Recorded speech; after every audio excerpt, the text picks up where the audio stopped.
Okay, hello everybody. I'm Conquering History Games. Good morning, Mr. Socialist.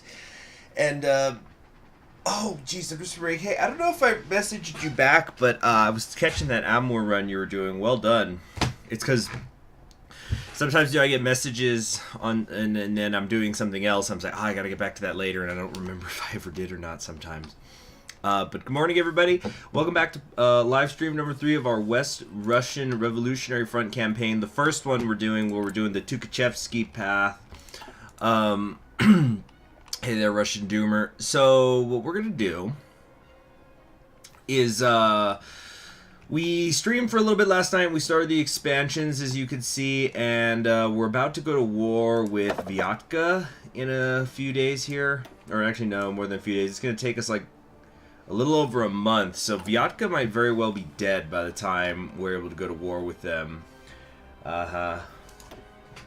And we've been doing little purges and stuff. So he says, I feel bad for doing the Amur run. Are you going to tell me that playing a bunch of Russian fascists is not making you feel good right now?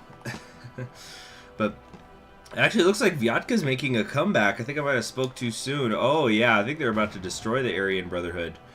Fine by me. Saves me time later. Well, hello! What have we got here? The 1964 Tokyo Games have come to an end. That is quite a clingy dress, young lady. United States, got 46 gold. Japanese, yeah. Germany, South Africa, and England didn't send people. Tokyo has left quite the impression.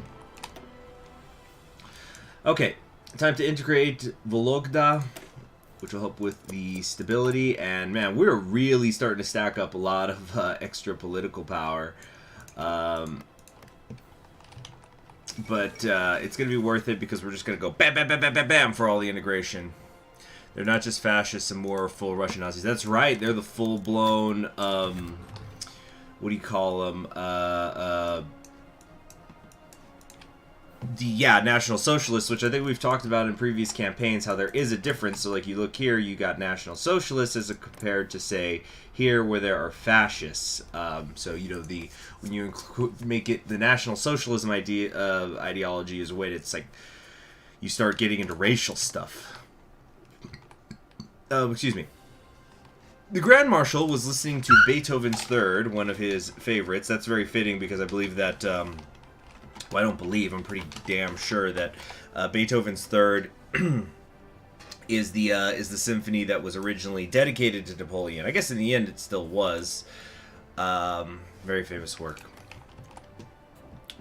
There was a letter from Svetlana Bukharina and one from Yuri Andropov. So these are the two people who basically didn't get purged when we took over Komi. Everybody else sure did. Let's see. If Bukharina declared her undying faith in Tukhachevsky and the restored Soviet Union, he would follow suit, meaning Andropov. He could have them executed for being part of Suslov's clique in Komi, and they knew it. Anything they said was simply an attempt to... Oh my god, hold on a second, I have to run into the kitchen. I'll be right back. Fuck, fuck, fuck.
Alright, I'm back. Yeah, so I was, Alright, don't worry. The apartment is on fire. Is not on fire. So I was just doing something. It's Saturday morning here, and I woke up and I was doing a little bit of cleaning, and then I thought, you know what, I kind of want to have like a fresh scent in the apartment. So I set a combination of water and a little bit of apple cider vinegar boiling, so that, like, it would fill the air. And I forgot that it was going over there because I was doing this other stuff, but don't worry, it's nothing burned or anything, but it was just kind of like, wait, the scent, it's getting very strong, it's almost gone. Oh. Okay. So, okay, yeah, so basically, thank you, Comrade Svetlana. And then it looks like we have Cat Girl here, in charge of Novosibirsk. Yeah, they've officially united the central Siberia. Led by Alexander Pushkin, turbulent history. Rival government was formed as a violent backlash to measures taken during the Siberian War. Overcame political challenges. It has succeeded. They're now the benevolent despot of the region. Hello there, 3 Reversal. Yeah, I guess you are in time for a stream. Yeah, we're going to be going for at least another hour. Probably more. I don't know. We're going to see how I'm feeling. There's a couple of things I want to get done today. It's going to depend on how fast I can finish up some personal errands. Yeah, it's still going back and forth. Back and forth. Oh, Gorky's gone. Gorky's gone away. Well, what used to be Muscovy almost has been united here under Oberkommando Brauchitstadt, led by Erich von der Mock.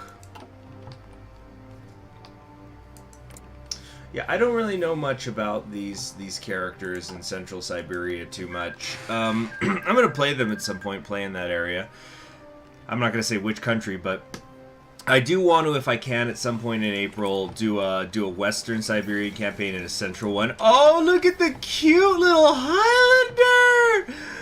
In an address at Edinburgh Castle today, Field Marshal Wimberly announced the gallery of supporters of the civilian government had betrayed the nation of foreign enemies, citing numerous recent events and decisions influenced by cowardice on part of the civilian government.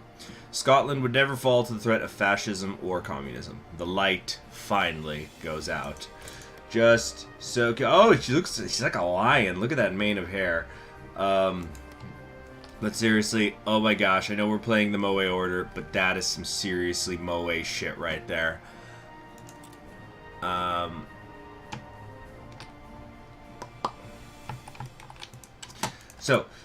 Decisions. We could scavenge for some loot, and we can also get ready for a raid against Yugra. Let's do both those things, I think. Clara! Prepare for battle.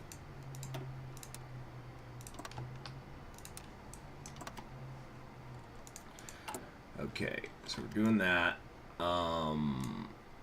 Secure control. Yes, yes, yes. Keep stacking up that stability. Little by little, a little becomes a lot. We just have so much to overcome. Alright, let's start the raid against these thieves.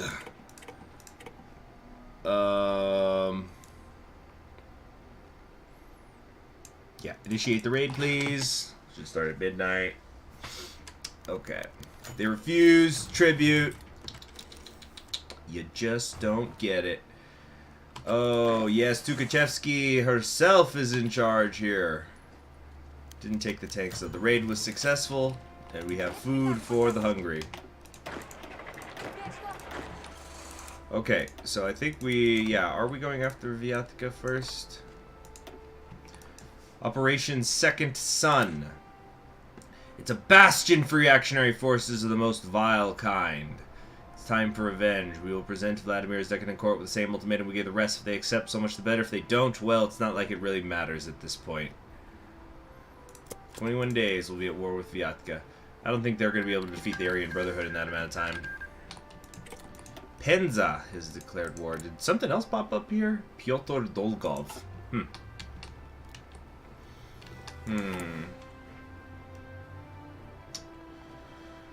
Okay. You just realize even the voices are anime. Oh, yes. I think there's something like... You know what? I don't want to give misinformation, but several languages... There's voice acting for several different languages of the troops and stuff. Let me check that.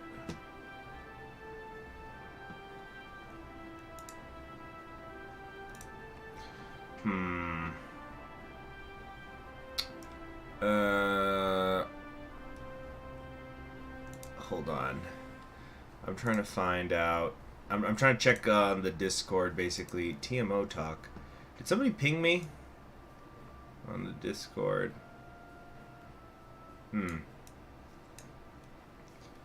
Okay, I'm not sure who did or what, or if I even was. Okay.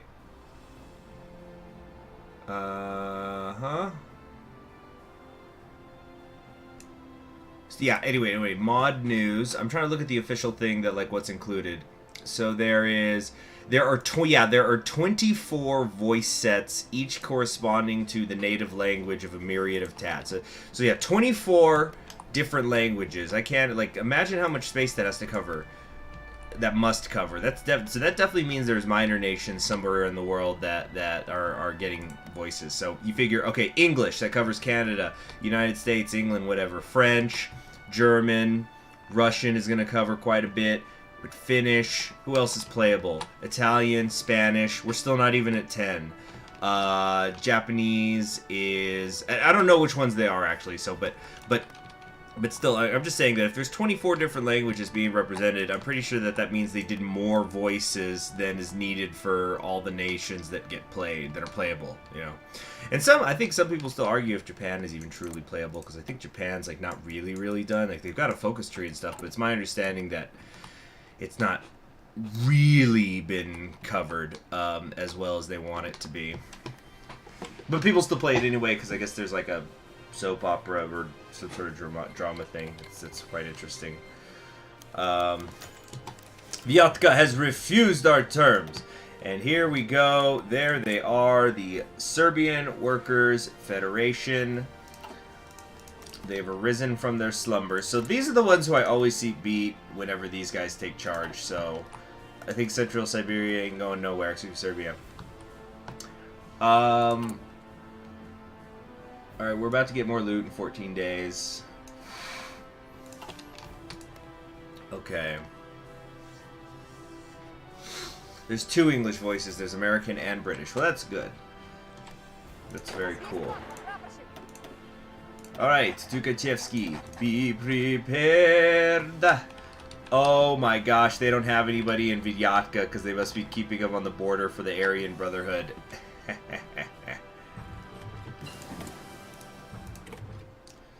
Oh, we can buy some artillery equipment. Do I want to bother? I think we're alright there, actually. We don't need to. Ooh, way too ahead of time on that research speed. Let's get, we're already doing land doctrines. Okay, maybe something with the main battle tanks, yes. Okay.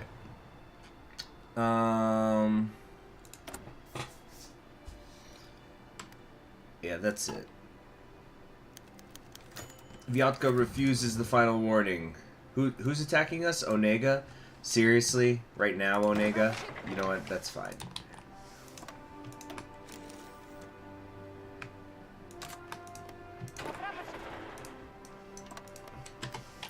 Let's wait for them to get in position. Pretty sure we could beat Vyatka even without that. So let's wait a few days and then we'll say we're not going to back down. Yeah, I think we're just going to walk in. Yeah, we did. We just walked in right now. There was nothing, there. Nothing was going to stop us. Nothing was going... Oh, beautiful! They defeated the Aryan Brotherhood. That's going to save me time later. That's terrific.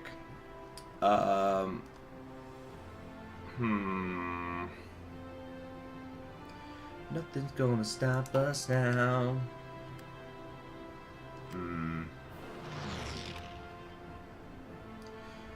Okay, so now though we might have problems. So how many divisions do they have? They've got 6 to 10. So we gotta defeat Onega pretty fast with whatever this bullshit is. But still, I think that nothing's gonna stop us. Nothing's gonna stop us. Nothing's gonna stop us now. Da da da. Anybody ever see that cartoon movie when I'm talking about Cats Don't Dance? It's just one of the music numbers. Okay, 4 days left. Let's keep going. Nope, our motorized divisions have finally encountered a little bit of resistance. Okay, here we go. Training new workers, yes? Although... we could really start accelerating that academic base. Yeah, if we could go to basic or literacy to primary schooling, it is nice, although... let's see, 5%, 5%, 5%. On the other hand, the industrial... Is it industrial equipment or expertise that gets improved? I'm always mixing up which is which. Okay, it's expertise over here. So getting to the next level... Oh, this is actually much better. Yeah. Let's focus on the industry. The old Russia will burn in the flames of industry. We will forge the Soviet Union with the sword and the... It's like, with the sword and the tank and the iron fist of Katyusha. I think I got that quote a little bit wrong. Okay. Here we go. We will not back down so easily. Now, Onega kind of gave us a little bit of trouble. Oh, do we have planes now? Did we capture some? No. Air wings with no mission. Oh, yeah. Where did these come from? Well, you know, let's get them training first, perhaps, before we send them into battle. Alright. Let's go.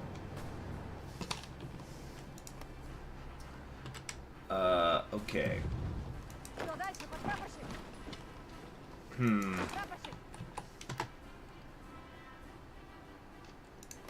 Got so much political power. It's awesome. Oh, come over here. Everybody wants to see Himmler all the time. There's Himmler. There. Sorry if I'm a little annoyed. It's because people keep asking for Himmler. I've seen Himmler so many times. Nixon was also very popular, but now we got McCormick. The caretaker president. Oh, I'll tell you, it smells real nice right here. Is Der Willinger alive? Yes. Or Der Will Wagner, excuse me. Yeah, Der Willinger was somebody else. Which I do not think is covered in the scope of TNO. Let's come down here. We'll be able to get help to the motorized division. Look in the mirror, chicken man. What's going on? Is the border war starting or not? Did I miss something?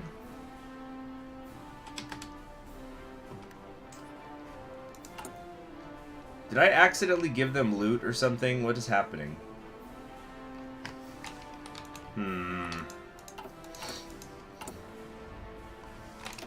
Oh, these brigades are all ready to go. Go help Clara.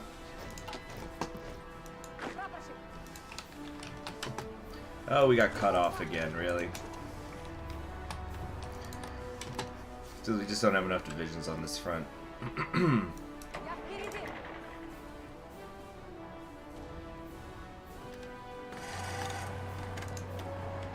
Okay, I don't know if this is going to be enough to capitulate them once we take Izhevsk. But we sure will try. Now, you see, I think some of these areas are not cores of theirs, so that's something that's kind of key there. Yeah, I usually like to micromanage too. I've just was... God, never mind. Never mind, never mind. I had to leave my life behind.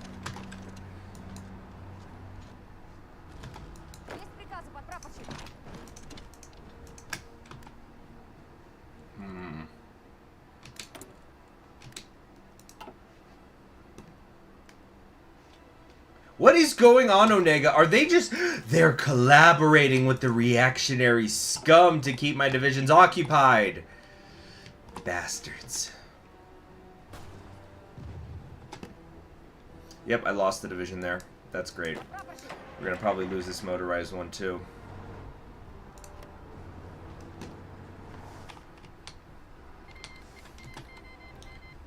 Serbian Black League is also declared war. Over here, yeah, Omsk is still making their way north. Excuse me. Oh my gosh, I am very sorry.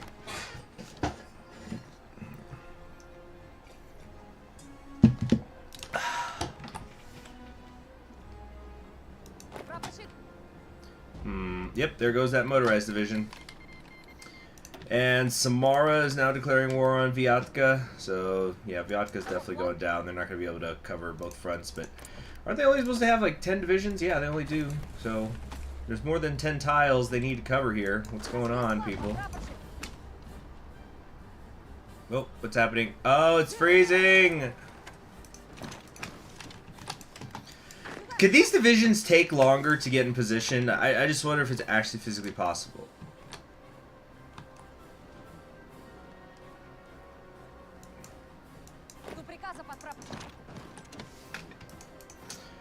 Omsk always splits in your games after they reunify West Siberia. That usually happens with me too if they are the ones who end up winning in the West. I think I've seen Sverdlovsk win more often, but Omsk, I think it was in my West Alaska game that they were able to hold on. And it was kind of weird because then they were fighting, I remember they were fighting the West Russian Revolutionary Front, and then they were winning, but then some sort of peace deal happened, which I thought was weird and dumb. And why didn't they just win when they had the chance? I did not understand.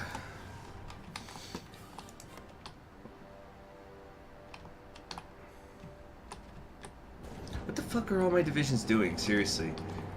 I should have micromanaged more of this, but whatever.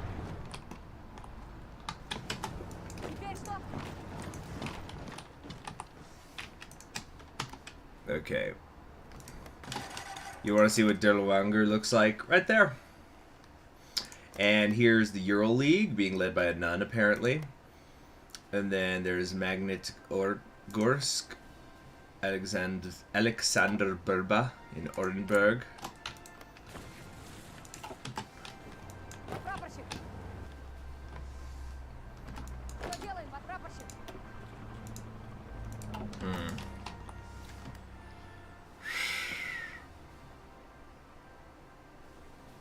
Oh, what's happening? They're not the ones capitulating. Yeah, that was weird for a second. There goes the Ural Military District. Yep, so Omsk is getting big. I don't think the Divine Mandate is at war yet. They're still dealing with Kamchatka. Nice. Got that mechanical plant. Liquidate the court. Look at the gun shooting the crown. The head of the disgusting beast of monarchism has been cut off. Now it's time to deal with its many limbs. We'll be able to deliver the justice that so many of the former emigres managed to avoid half a century ago. The revolution is here to stay.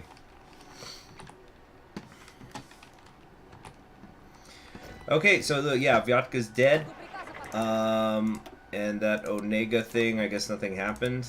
Or I misunderstood something. I don't really know what's going on. Samara has a decent amount of troops, it looks like. But I think we can take them.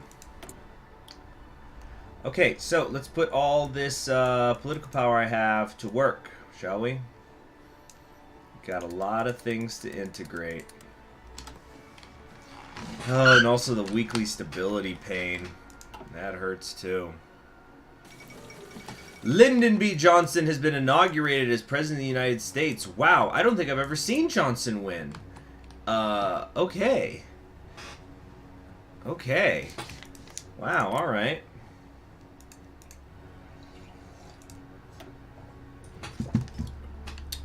Well, this should be interesting then.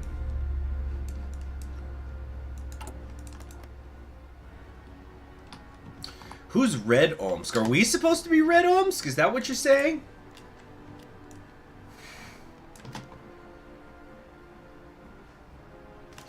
Linden-based Johnson. Wow, hive mind in the chat at the same time there. Okay, what is going on here? We are out of manpower at the moment. Okay. So we still have our tank. I probably should eventually move it so that my tank division is in its own thing, but whatever. Operation trial phase. We're gonna bypass this because we're not bordering the we're not bordering Samara. End of the Romanovs. Vladimir desperately attempted to hold back his tears as he and his wife wrapped their arms around their daughter's shaking body, sobbing as she had never before between her parents' arms. The basement they were held in was cold, barren, and wet, some hut in the middle of nowhere, a few miles away from where the Bolsheviks had captured them as they attempted to flee across the Urals. I think we're having one of those history repeats itself moments. He could hear them talking lowly upstairs, conversing with their commander on radio, words he couldn't make out, but the venom in their voices was clear. He was doomed, he knew that, but that wouldn't stop him from praying to God, to every saint he could think of. If he was to die, at least spare his family.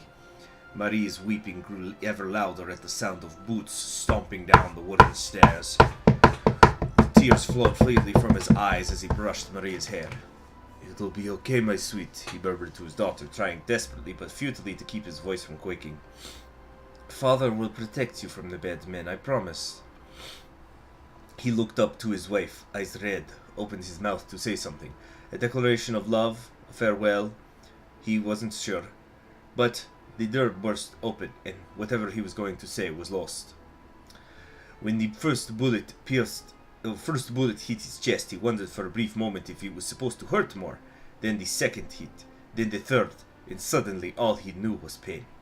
He stumbled backwards, and for those brief moments the only sounds in the world were those of his wife screaming, his daughter crying, and the sounds of guns firing. His head hit the stone floor hard, and his vision grew blurry with tears. He couldn't see, but he could hear. He could hear the crying and the screaming until suddenly the world was filled with nothing but bullets, and so ended the crying and screaming. Vlad's world was nothing now, but the sound of his daughter and his wife's bodies hitting the floor. It was the last thing he would ever know. Memento mori. Alright, so that ought to be the end of the Romanovs. I think we're done with them forever. Except, wait. No, there's some in the east! Ray! We must not stop! Let's see here. You know, that little thing reminds me of, so I once took a class on, to gut the fish. You gotta gut the fish to make some sushi. I like that. That's a nice variant on, the omelet thing. Gotta change it up sometimes. So, hold on. First off, let's go ahead and make her our winter expert. Clara. But I remember I once took this class on French revolutions, which is not to be confused with the class on the French Revolution, though that's certainly enough to cover a whole semester. But it was covering French Revolution, so we would like compare and contrast different ones throughout France's history, like the French Revolution everybody thinks of, the Commune, freaking the 1968 stuff. The 48 revolution, etc., etc., right? And so the professor, as I think any good professor should, would often play devil's advocate when we were discussing things, and, you know, like, where does the revolution go too far, where does it not go far enough, etc., etc. And I just remember at one point he was going, because we were discussing Robespierre's terror, and it's like, you know, maybe they didn't do enough. You know, the French Revolution, maybe it failed because they didn't kill enough people. Oh, they cut off King Louis, and he's like, you know, they killed King Louis the 16th's head, but we still had a lot more kings after that. Had the Bourbons and stuff. And then I just remember there was a press S. Yes, press S to spit on the grave of the Romanovs. Hold on.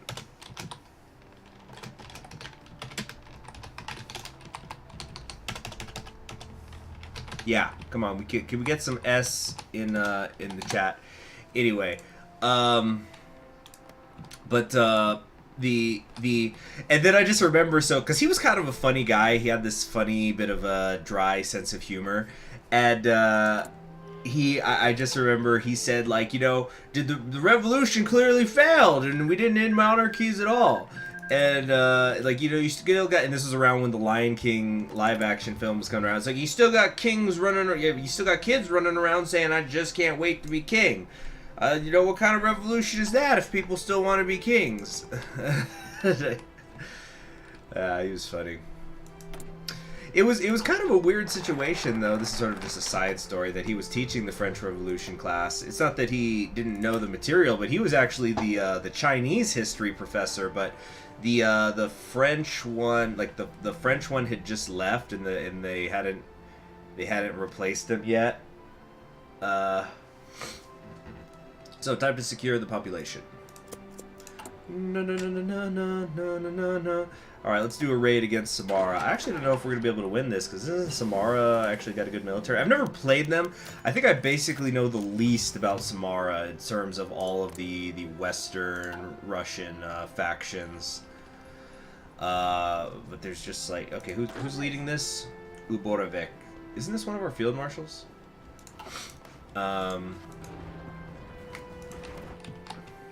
Watching the stream helps your English education. Let's see, it's debatable how responsible Robespierre was for the terror outside of Paris. Oh yeah, well I remember my major paper that I did for that class. I was I was studying the war in the Vendôme, which is it was basically a counter-revolutionary movement that took place in Western France, like in the Vendée or Vendôme region, depending on who you ask. So. And it is so, like, you know, you think the French Revolution is controversial. The counter-revolution is even more controversial. People still arguing about what it meant, like, who was actually doing the fighting. So basically there's two ways that you could view this counter-revolutionary movement that rose up in the West. The first, you could either look at it as like a really peasant-led uprising against the changes that the revolution was trying to force on them. But you could also look at through the lens of, like, it's a reactionary-led, it's like noble-led fight that was funded by by Great Britain over here.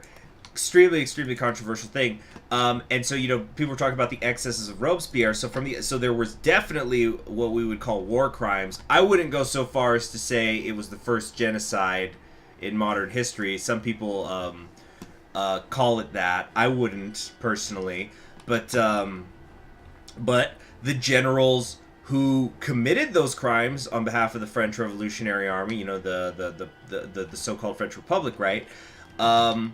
They were tried for their crimes while Robespierre was still in power. And, you know, really, Robespierre wasn't even the most extreme of like, ideologies during the revolution. You have fucking Marat, who, basically, like, if I could use modern terminology, Marat was a guy who looked at Robespierre as like, Robespierre, that big old pussy? Hell no. And he, you know, he can't lead shit. He doesn't know how to go far enough. Let's improve our, engineering companies. The forts it'll be good for the forts later. But really interesting conflict, the Vendôme. Difficult to find a lot of material in English about it, though. Excuse me. Excuse me again. Because, yeah, you know, if you read a lot more of Robespierre's speeches, especially before the terror starts, if it was up to Robespierre, there wouldn't have been wars, you know, because, you know, I think there was a lot of revolutionaries who were not very pleased that most of Europe was jumping on top of them during the revolution. They would have liked the peace they would have liked for there to be peace so that they could conduct their changing of society without external forces bothering them and whatnot.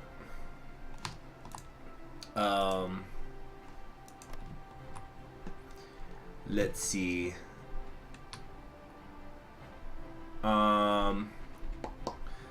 So What do we got here? Execute Aryan leaders.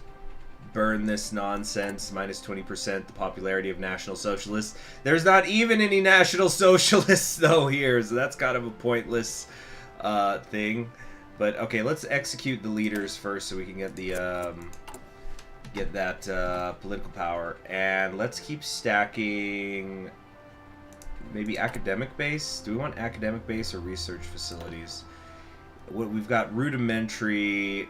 That's only a 5% thing. I think if we can increase... yeah, we're going to get more good stuff if we increase our academic base before we do the research facilities. So let's focus on that. Oh, and we're also going to get 2 stability off of it. Isn't that nice?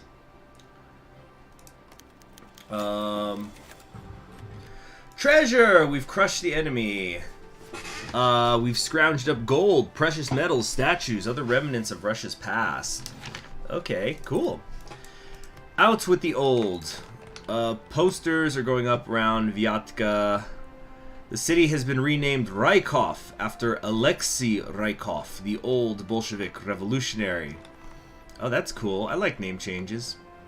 Everywhere you look, you see the posters. The most popular depicts Tsar Vladimir III crawling around on the floor like a dog, a leash tied around his neck, held by Adolf Hitler.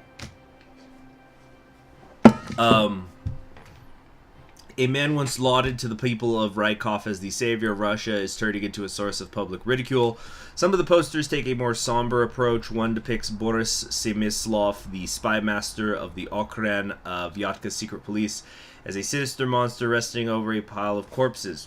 The horrors of the Okrana are well known by the people of Rykov. Another shows a soldier of the Red Army, sword in hand, fighting off a 3-headed hydra, one representing Tsarism, another Nazism, and a third the Orthodox Church. The people of Rykov must know that the old order is gone, but that the fight for a free Russia has only just begun. In with the new. Nice, always happy to get stability. Where is our manpower? Why are we demobilizing? Did I miss something here? What the, you know, I think it's because our war support's gone down, maybe.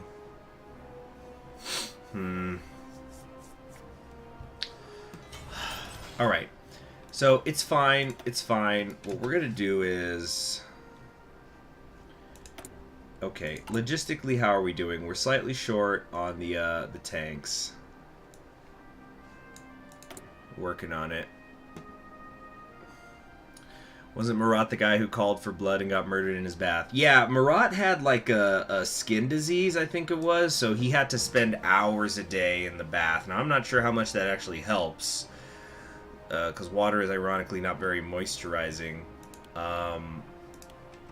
But it's not like he could have gotten some aloe vera lotion back then, or at least not a whole lot of it. But yeah, Marat, I don't think there's a whole lot of what do you call it? I think the main testimony that we use for the how Marat was killed was by his murderer. Now, she admitted to doing it. So she was this woman named Charlotte Corday, who she had decided to kill him. And then she went to his house. She actually went to his house twice, I think, because the first time the maid, like, turned her away. And then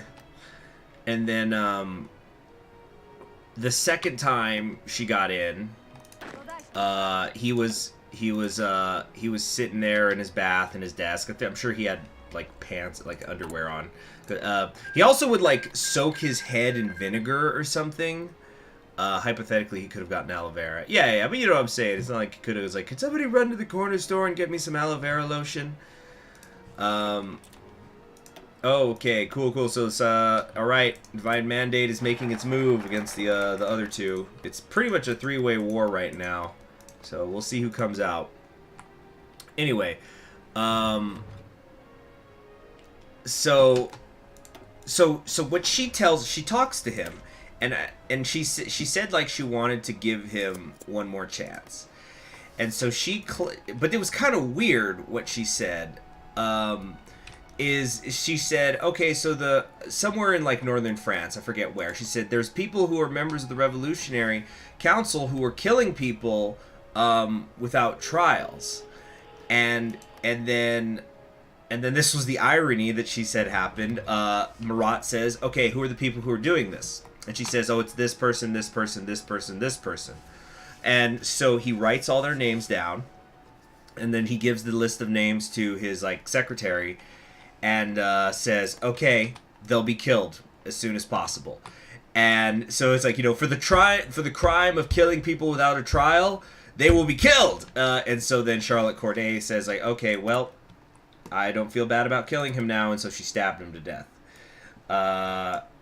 And so he ends up becoming like this Jesus figure for the revolutionaries, and it inspires Jacques-Louis David to paint this incredibly famous portrait, which portrait's not the right word, but yeah, like, and I'm sure you guys have seen it. So it's this one where, come on, this is like clearly La Pieta style,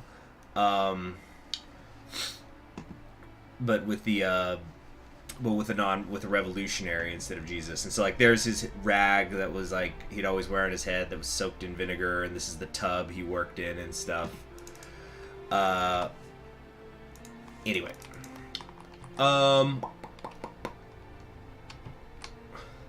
let's see, what is this? Charles H.L. the Monarchist says, every progressive is a socialist who calls himself a liberal but actually is a commie trader. Is there a lewd? Marat looks like Trotsky? What? How? Marat doesn't even have facial hair. Let's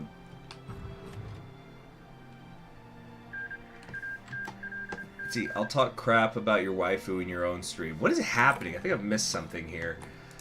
Well, it looks like Bormann has won the war. It's official now.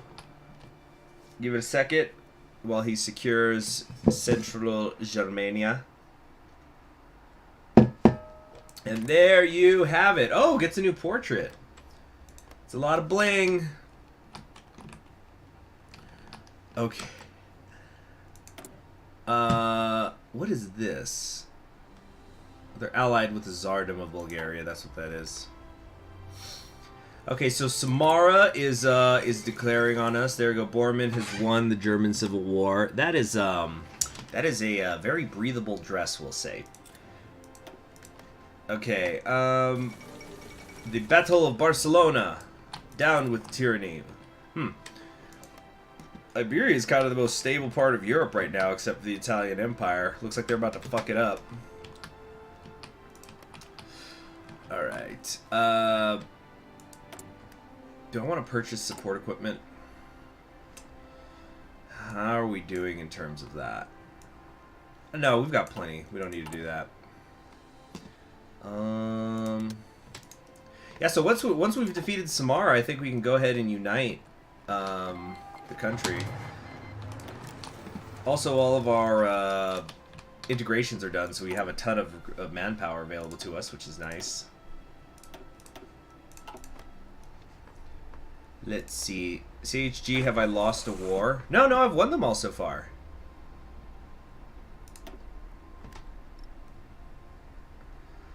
Okay. Oh, cool. Could get a new trait here. Or not. You lied to me, game. You lied. Oh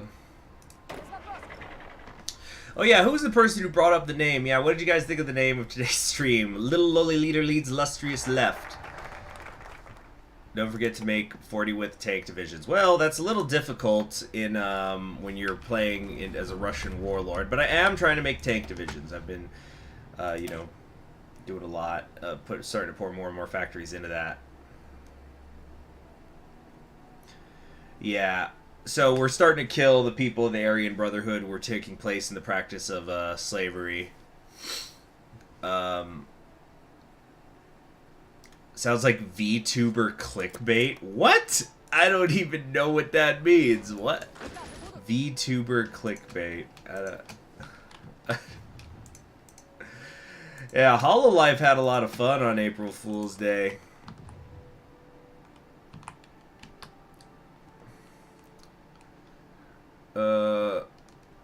Yeah, because, yeah, Katyusha is very short. I actually was looking it up before the stream. Canonically, she's only 4'2". Now, I've spent most of my life in El Paso, Texas, and there's a lot of short people here. And I don't think I've ever seen a grown person who was 4'2". Like, under 5 foot tall is not completely unheard of, but still, that is a very, very short person. Okay, we could purchase support equipment and stuff, but I don't want to. I don't want to.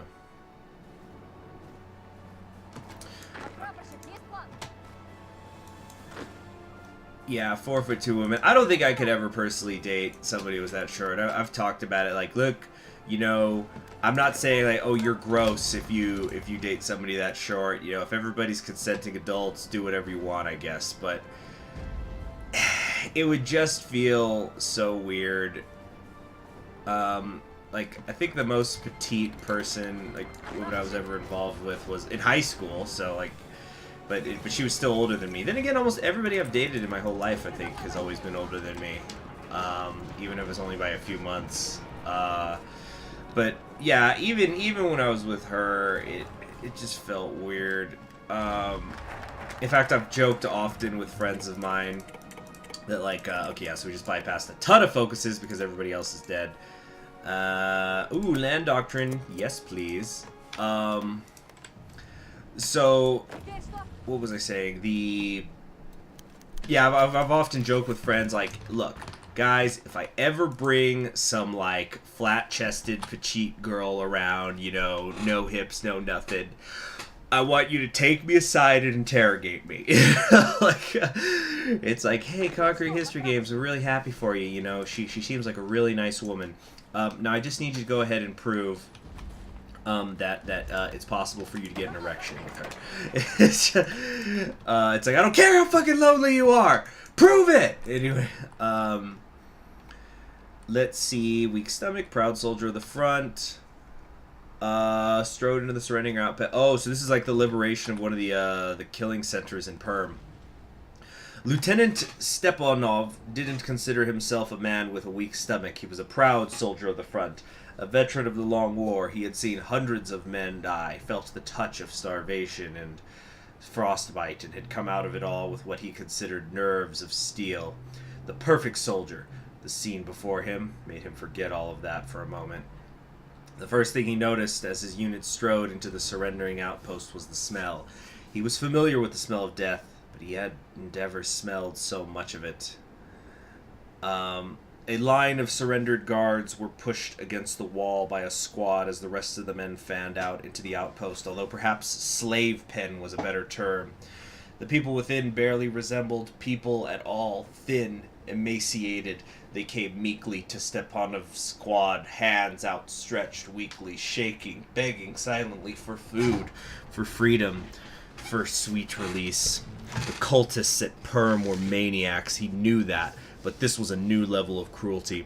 He forced himself away from the liberated men and strode towards the line of guards, pulling his Tokarev from its holster. Some of the guards begged for mercy, saying they were forced to follow orders. Some held their heads high and declared to Stepanov he would meet the same fate someday. Some simply cried. Whatever the case, they were all shot. Hell is other people. Change in popularity of National Socialism minus 50%. Yeah. No, yeah, and then now we've got a, yeah. People are saying that we're Omsk now. I don't know much about Omsk, but it's my understanding that Omsk is like the darkest possible path for Russia. It's supposed to be, or like the ones that I always hear.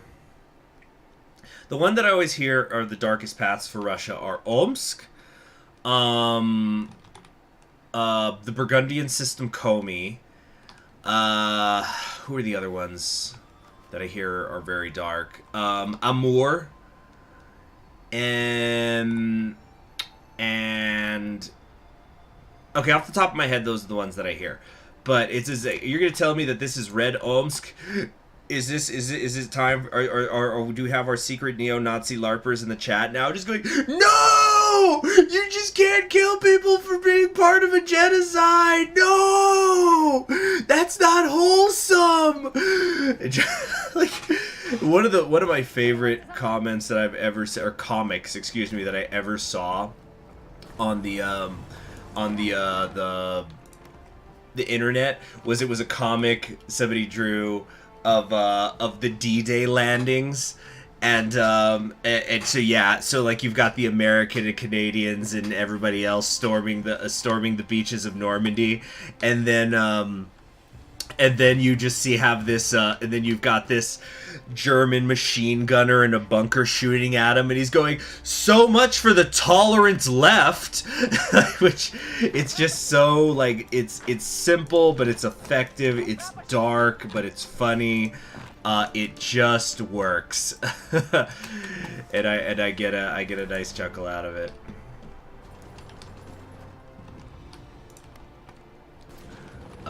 Let's see here.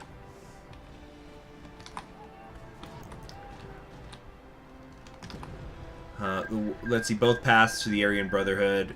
Yeah. Whoa. The movie The Prince of Egypt. Prince of Egypt's a great movie. I firmly believe somebody can enjoy Prince of Egypt regardless of what their religion is, unless their religion is just being an edgy atheist, which I consider that to be a religion. Edgy Reddit style atheism is just religion of a different kind. Tukhachevsky is the most awful of the authoritarian socialist paths because the ending implies they're going to war with Germany, which will lead to thermonuclear annihilation. Yeah, it does sound like he's going to do the full-blown revolution, because earlier there was that event where it talked about he's going to take Moscow and then Germany and then beyond. So, yeah, the nukes are a problem, but, I don't know. Pol Pot is pretty liberal in my humble opinion. Yeah.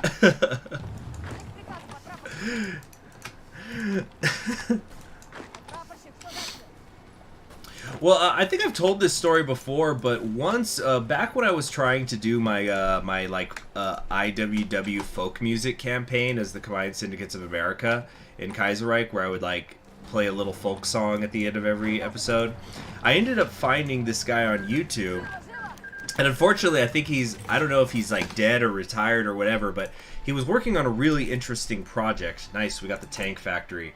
So now this is going to help with production cost and reliability very much.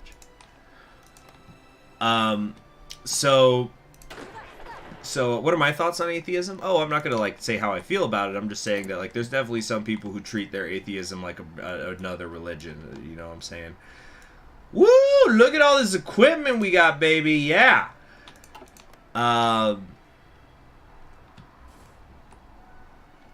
Yeah, I really want them to implement something where you could at least take Moscow. Like, look, see, this is a Moscow that has broken off.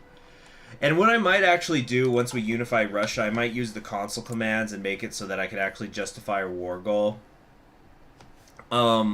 Manually. But I really think they need to implement something, even if it's a very tiny tree, like how you could get, some of the presidents that you can elect in like 72 or 73 in the United States, they at least have 100 days of focuses. But we need something where you could at least take Moscow. Now, if they're allied, like if they've become part of the pact with Germany, and so Germany's going to hurl nukes at you if you take it, fine. That sucks. You got to deal with it. But, excuse me, there really should be something where you could at least take back the Moscow area. You know, get the holy trinity of what we would normally have called Stalingrad, Moscow, of Leningrad. It's just I don't know how much effort needs to go into something like that. I'm not a developer myself, but I would really like if they just did that. All right, let's start moving some things around here. Okay, we're gonna use this as our base infantry division template, I think. Although these actually no, maybe the elite. What's the difference with the elite? So this takes 760. The elite just take a little bit more. You know, yeah, let's move these all to that. Our cat girl infantry. Cat girl infantry. But what was I gonna say? 1,000-year Reich. I thought it was 1,000-week Reich. I haven't played it. Hold on a second here. Who's gonna be my tank leader? Yakubovsky? Yeah. Why did these colors change? I thought I made everybody red. But what was I talking about? Wait a second. Hold on. Yeah, it depends on the warlord. You're right. You're right. So like, if freaking I don't know who would be somebody that probably doesn't care about Moscow as much. Yeah, like these guys. I don't know much about them, but they look like they're kind of democratically minded. Yeah, there's a little bit of authoritarianism there, but it's like a Central Siberian-based federation. They probably are not completely hung up on taking Moscow, as opposed to Tukhachevsky, who would probably see it as an absolute necessity.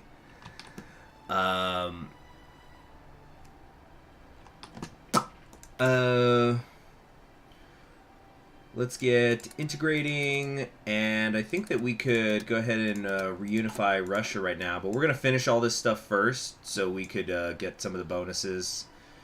Yeah, like right here, the front triumphant. Definitely want to get that. But dang it, I keep getting distracted. What was I all talking about? Let me try to go back and see what I was saying. Depends on who's in charge. Redemption path. Oh, yeah, I was talking about the music guy. So, yeah, I found this guy on YouTube, and I wish I could remember his name. But he was doing a project where he had made a website where... Hold on. Oh, we're going to do a raid against Orenburg here. Where he was trying to collect leftist music from all over the world. Oh yeah, Onega. I won't forget. Hold on. Can we get 24 here? No, we're a little short. Okay. And so he had like this website where there was a picture of the globe, and so like just imagine something like this. And what you could do is you could click on a country, and then it would pull up like a list of YouTube videos that he had where he had uploaded music from it. And it was so interesting, just like, because he would find really obscure stuff. So like he had like, you know, Tibetan communist music and, or frickin', I don't know, actually Tibet's not that obscure, but you know, he would just have like vinyl records, and it was really interesting music, and like a lot of it I couldn't understand the words, of course, but it was just interesting to hear the different musical genres and things. But I just remember I once went onto the site, and the site was dead, so like I don't know if he just stopped supporting it, if he quit doing his project, but I just thought it was very, very cool, and this is one of those things, like, this has nothing to do with whether I'm a leftist or not, but I just thought that was a cool project. You know, I'm first and foremost somebody who studies history, and so, like, a database center like that is really interesting. I would love if there was one that was the same thing, like, let's get a database of fascist music from around the world. That's just really fascinating. So, Anime Long Yun. I don't know if Long Yun's in charge yet. Oh, yes, there we go. It's Yun Yun! Long live the Union.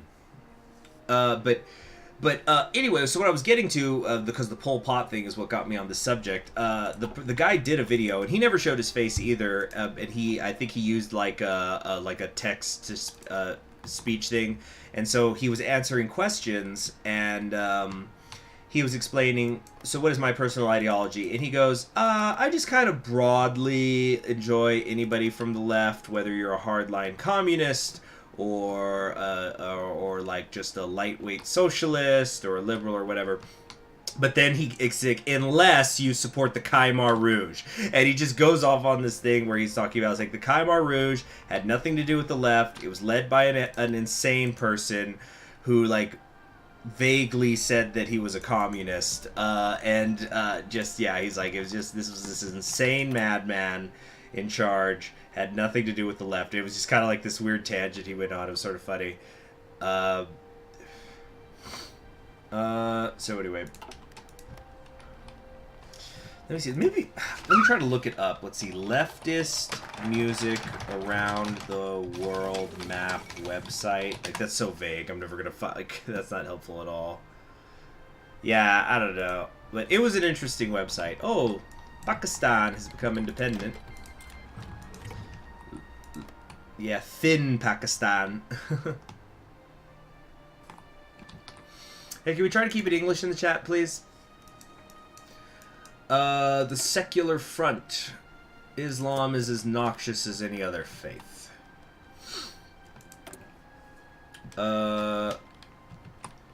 Okay. So, we could start the raid now.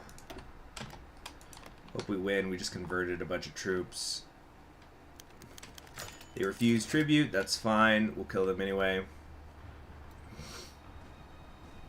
Yeah, most socialists don't have a weird thing against people with glasses. Yeah, I don't remember Karl Marx saying one of the key tenets of, why am I giving him a Russian accent? He was German. But yeah, it's like one of the key assets. Yeah, you guys don't remember in the Communist Manifesto when Marx said, also be sure to kill anybody who wears glasses. It was a key part of the philosophy, guys.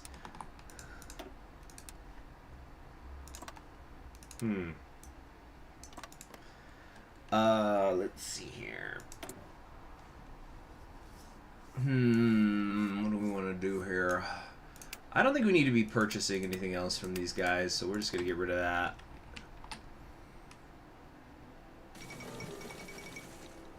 What does anime Zukov look like? It's Nonan. Food for the hungry. No one's going hungry tonight. Nice.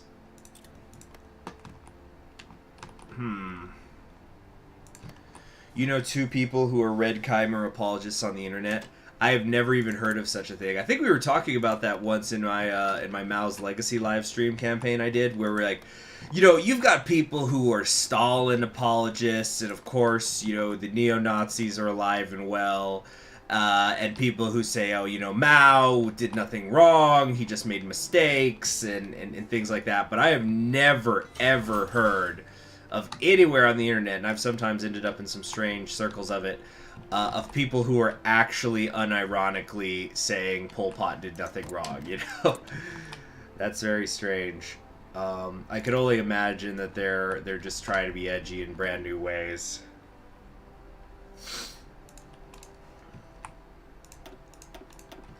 Oh, Gorky maxed out its infrastructure. Isn't that fun? There are 2 tribute to Pol Pot videos on YouTube. I have to admit the Cambodian music is based, but the video is cringe. What's this? Military access to Zaluts. Wait, what? Oh, hold on. What is this? Purchase military access. No, we don't need that. The Red Army does not take part in capitalism. And Capistan will fall, as will all capitalists. Alright, the power of the Imams has been broken. Secularism once more rules the land. Okay, hold on a sec. Give me a second here. I'm just gonna go get some tea. The kettle should be warm now. Excuse me.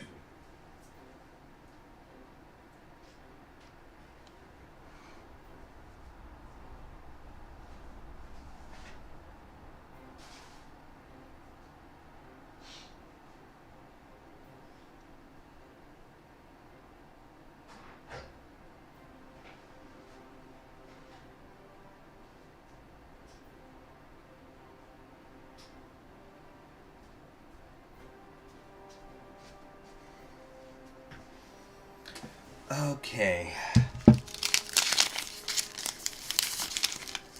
Filled with acidic drinks. No, it's Earl Grey. No, it's this cheap tea. It's called Boyd's Fine Tea. I got given a couple boxes of it. So I've just been working my way through it. It's like, well, I have it, might as well use it. And it doesn't taste awful, but it's just kind of, it's nothing particularly great.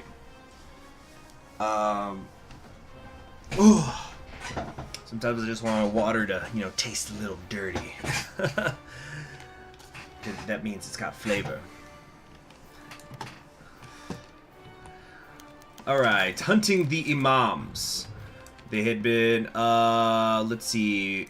The men readied their rifles, waited expectantly to storm out the back. Only this morning they had received the order from command to take the building and arrest the Imams. Rumor had it they had been preaching opposition to the newly re-established Soviet state. Hold on. spreading anti-communist propaganda among their dwindling flock. We burst in. Filled him as he looked at the empty rooms. His childhood in Ufa, long before he went to join the army, before the Great Patriotic War, felt like another lifetime.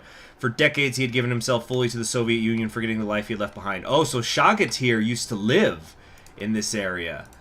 Or where is it? Yeah, like here in this Bashkar region. That's interesting. The Imams would have to be hunted down and captured. Shagat removed his... Hold on, what is this? Huh.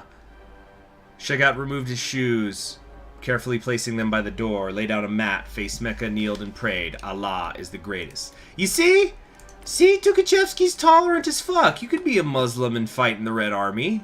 It's just the Imams who are the problem. Kipsu says... Oh, because I've taken a soft drink. Oh, no, I don't know why. I don't know what it is. I think it's because I was breathing in all that vinegar earlier. Yes. Yeah, I'm not sure what it could be. Also, I'm trying to think if I ate anything. I had a different hot sauce, the kind of hot sauce I hadn't had in years yesterday. I don't know. Besides that, I don't know what could be causing it.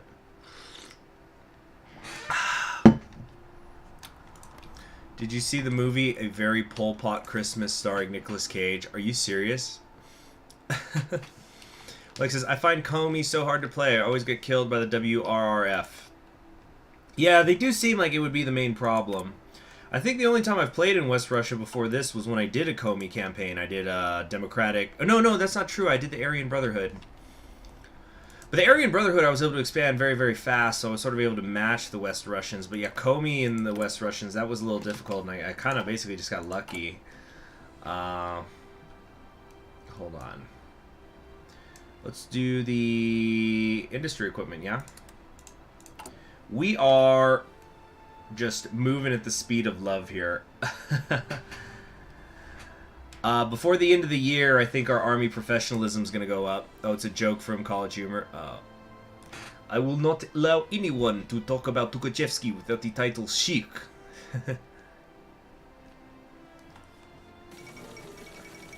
I just want wholesome set-off. Have you guys seen what set-off looks like in this? The collapse of underground state unity. So yeah, Poland joining the club in a bad, bad way. Yeah, I know. That's the key. You know, you gotta encircle. But let me show you guys what set-off looks like. If you have not seen my Russian unification video on the channel yet. Hold on.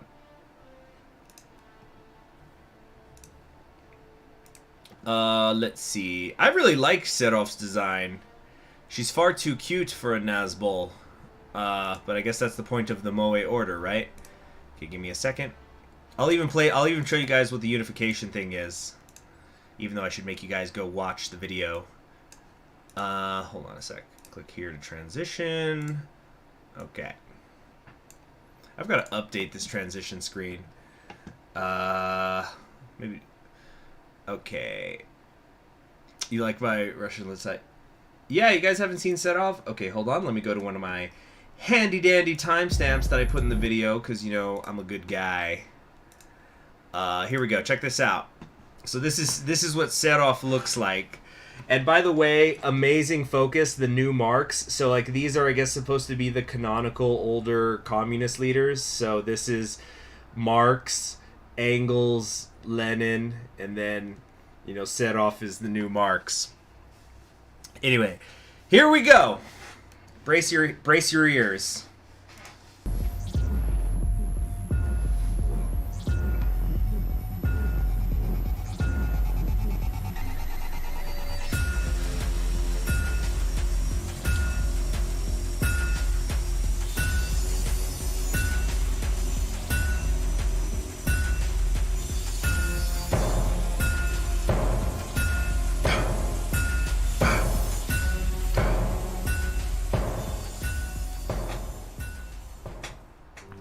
Yeah, that one's real good. There's so much good. They did great work. Hold on a sec. Click here when transitioning.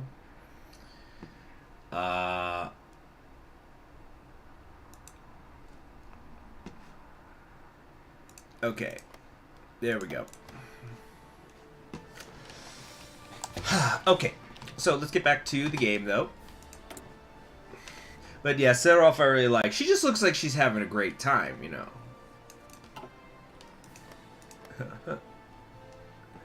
Serov has the dubious honor of being the most competent Nazi in the mod. Good use of dubious, yeah. Omsk is going after Zlatos. How's it going over here? Oh, wow. Divine Mandate, slicing in. One man's freedom fighter. So Gregory here used to be a partisan fighter, and he feels weird because now he's fighting partisan fighters. He understood what it was to be a partisan and what it would take to lure them out. Let's see, Gregory also understood what it was to be a partisan and knew what it would take to lure them out. On his orders, a local village was vacated. Its residents, likely supporters of the partisans, deported east. His unit occupied the empty houses and waited. It was only a few days before the partisans made their move, driven by hunger to seize the village's food reserves by force. That day, the Red Army won a decisive victory, overwhelming the partisans and chasing them deep into the forest. Dozens were captured and killed, with very few casualties among Gregory's unit.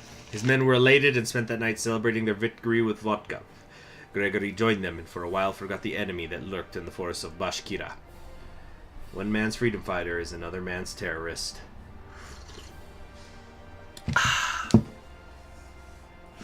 What does Moe even mean at this point? I'm too afraid to ask. Oh, well, Moe,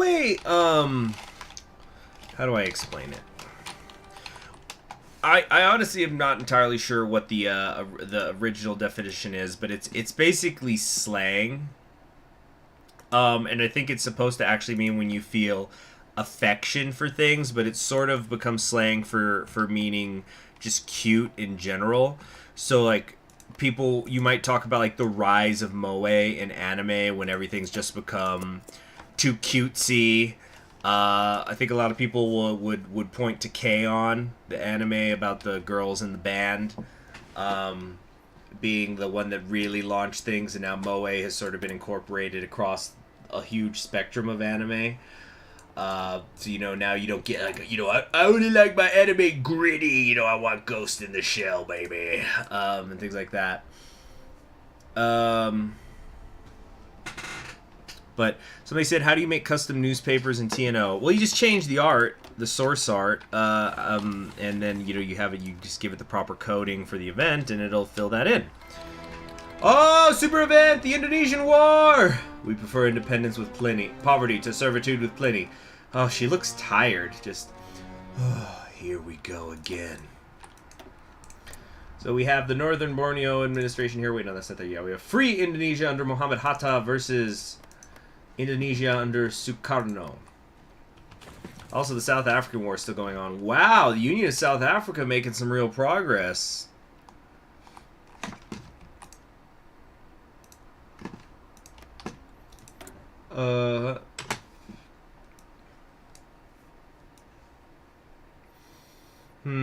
Now, I don't totally understand the Serov thing, because, like, when I did my Comey campaign, I was focusing on going Democratic, so I was mostly just reading the Democratic events, because there's so many events, and I didn't want to bore people.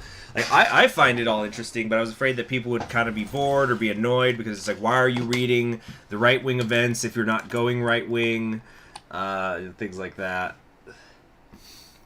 Okay, let's keep dumping into the tanks. So I want to keep modifying this. Here we go. Alright, so how badly did that just sink me? It'll take 297 days now to get all those tanks I want. Do an impression of what Pinkie Pie would sound like if she was played by Nicolas Cage. I think that sounds like a difficult task for a professional voice actor to do. I'm not so sure how good I would be. Probably not very good at all.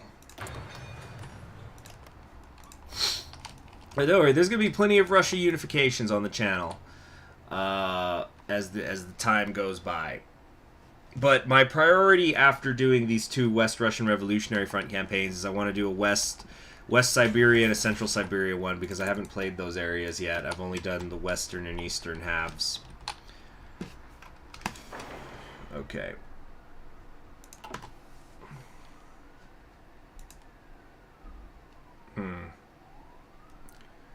Oh, come on, come on.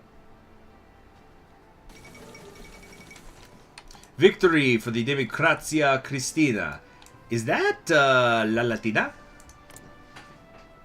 Oh my gosh, it's Darkness. Yeah, Darkness, aka La Latina from Konosuba, another one of my favorite animes. Because I do not like isekais, but the parody they do of that, it's freaking hysterical. Konosuba could always be depended on to make me howl.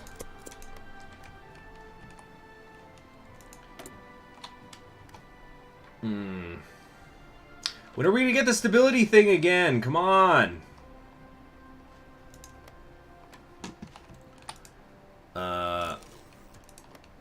You've been playing while you're doing the stream. Amor just annexed Cheetah. Yeah. Well, okay, so what you basically have to know about this character of La Latina is she's like this isekai. She's basically a paladin in a fantasy world, and she's super strong. Now, see, but she plays the tank role. So if anybody has played like MMOs or things like that, where you have your who else does that? Like Overwatch, where you have you want to have like a tank, a healer, and somebody who does damage. That's like your standard setup. So she's the tank, and she's seen as like this really amazing person because she hold on.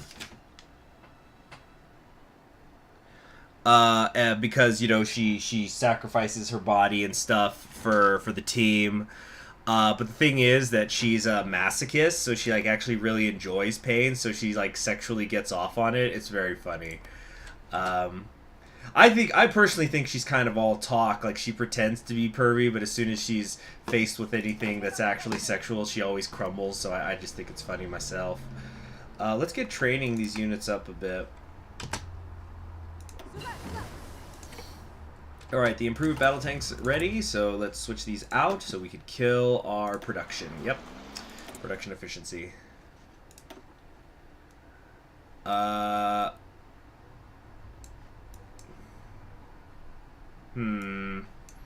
Okay, let's work on breakthrough. We gotta have the tanks, we are Katyusha, the glorious leader of Pravda Academy. Let's see, can I show Panama? Anyway, I'll be right back.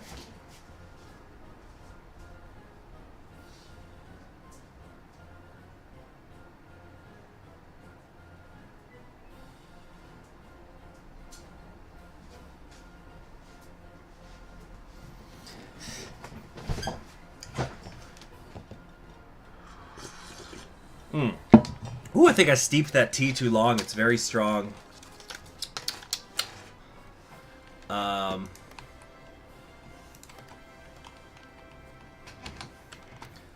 Let's see here. We can prepare for a raid against Omsk. Or excuse me, Onega. I was getting that name wrong, sorry. Let's be prepared.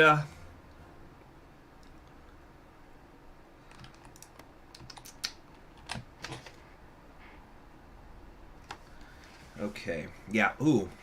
Yeah, I definitely steeped that too long. Oh well.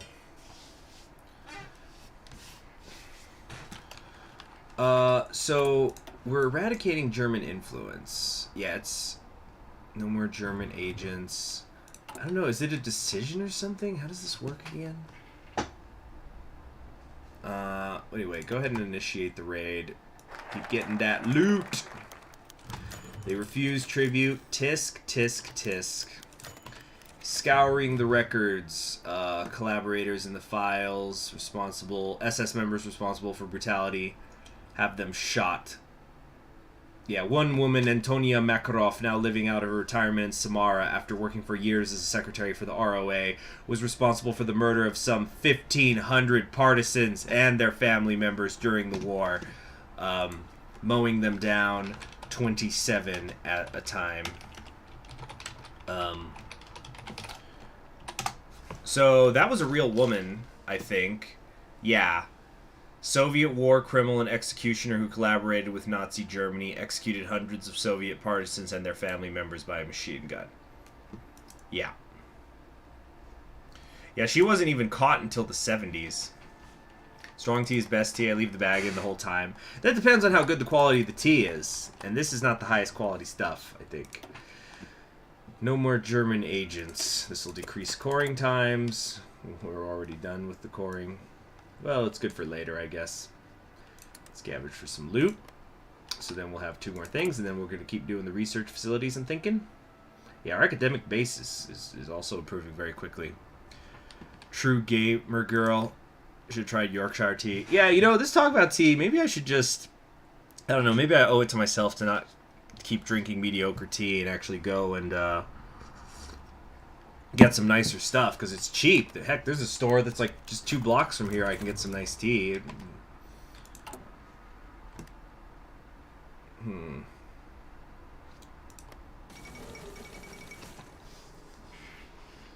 Yeah. Takagi has been elected the Prime Minister of Japan. What a nice dress. It's very fancy. Oh, she's so happy. The reformist admiral. So I guess this is the formal wear. This is for like what you wear at Inauguration Day. And then this is the day-to-day wear. Let's see. What does the army think? Yeah, this is a great portrait. Gotta appreciate the art they bring to the table. Food for the hungry. Is it controversial to say the overwhelming majority of Nazi collaborators were scum who got what they deserved? Says Greek Kami. Well, yeah, it's like I was joking about earlier. It's just, no, Tukachevsky, you can't just execute people who were in charge of genocidal killing camps. No! You're supposed to be the tolerant left! Obviously, things, you know, that's the... I'm making jokes, I'm being facetious, but I think I'm funny. Alright, so it looks like Yun Yun is now going to fight Gao Zhongwu. Let's see how this goes.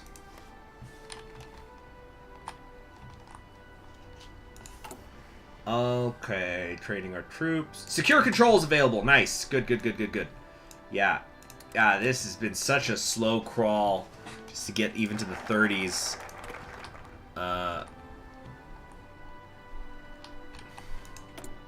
In terms of stability. So once we restore Russia, that's when we're gonna get another, yeah, we'll get that extra research slot, which will be nice.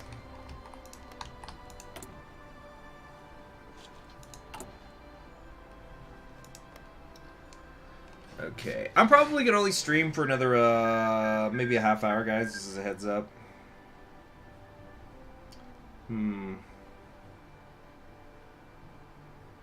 Okay. Alright, alright.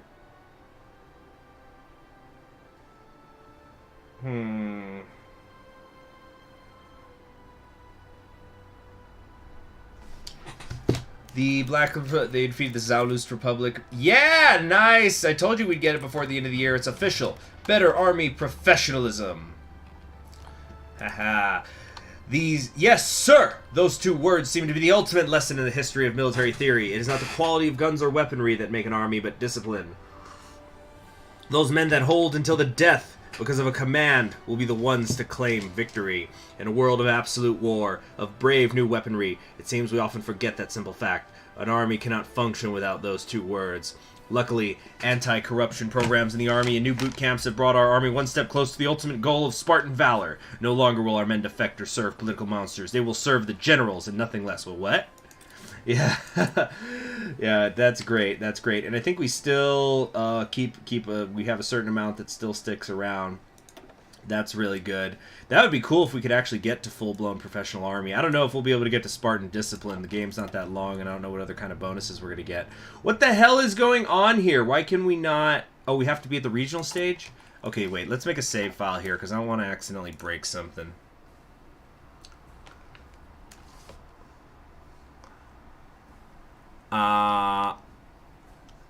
Okay.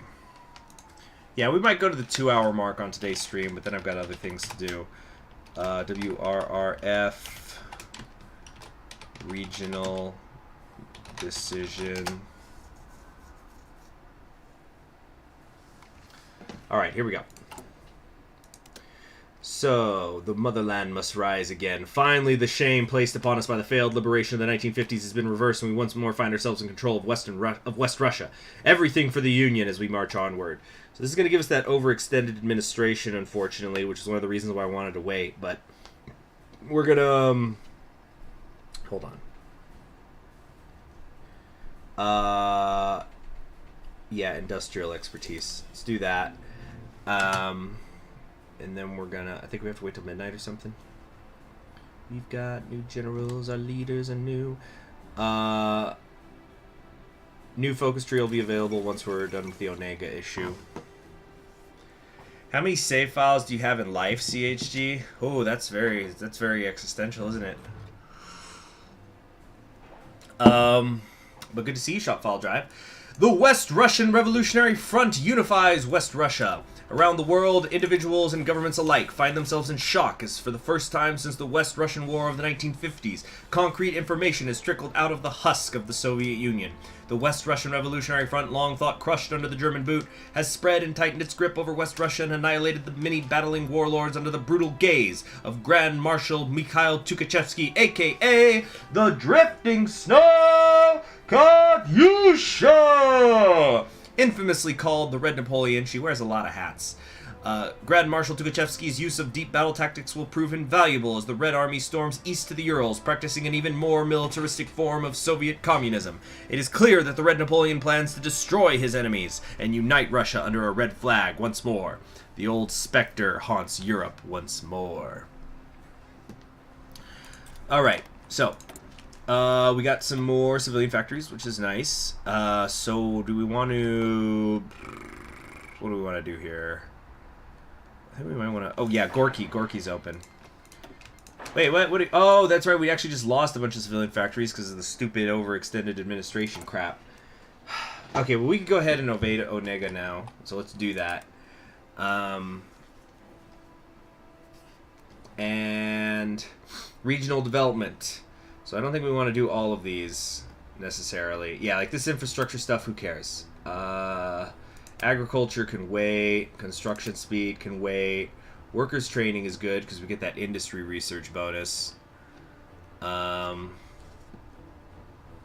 Scientific research. The research facilities are fine and all, but like we're already improving it enough. Probably more than we should be. Academic base is good. Equipment's good. Oh, yes, poverty rate. Let's do that. You always want to fix that up whenever you can. We're going to do army professionalism for role play, even though that's not like really min-maxy. The base stability is kind of cool. Yeah, let's go ahead and use that. You see, this is where all that saved up political power I've had is going to start paying off. Alright, in 14 days we're going to be at war. Here we go. Hold on.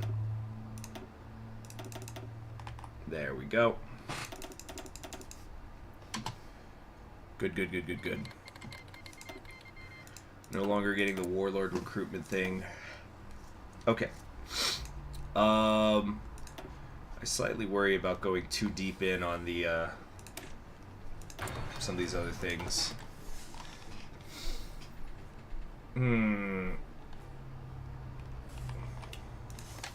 So this is gonna be tricky. Finland can often be a tough fight.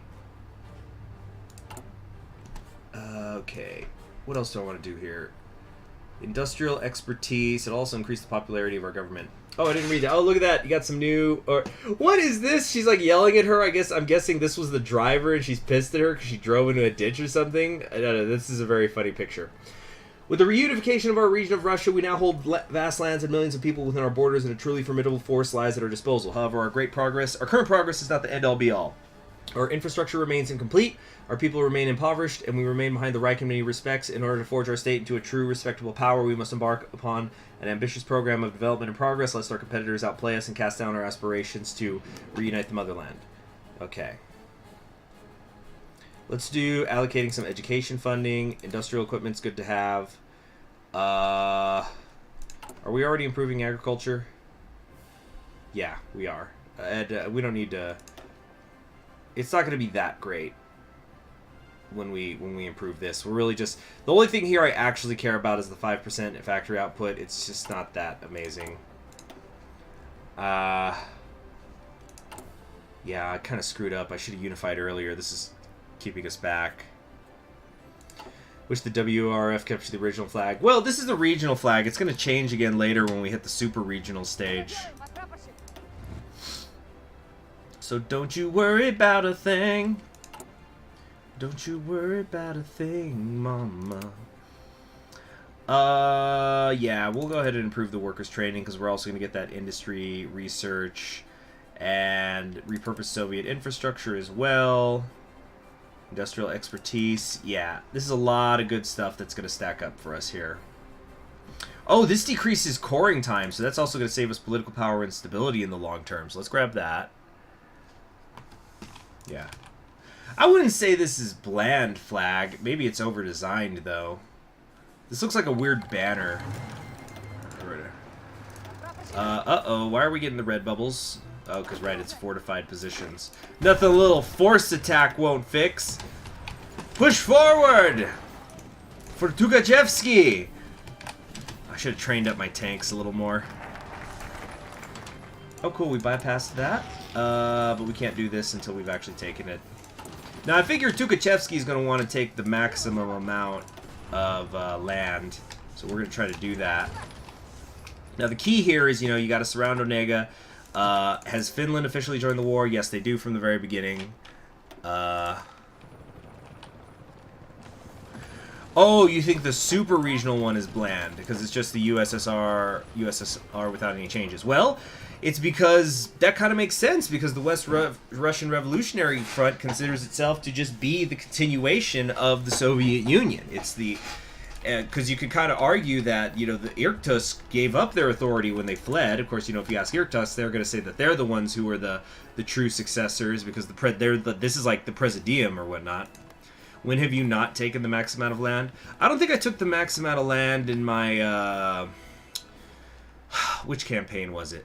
There was definitely one where I fought Finland and we ended up just doing the truce because they were really, really hanging on and it was pissing me off and I just wanted to move on to other parts of my tree. But yeah, there's been at least one time where I didn't max out the territory I could have taken.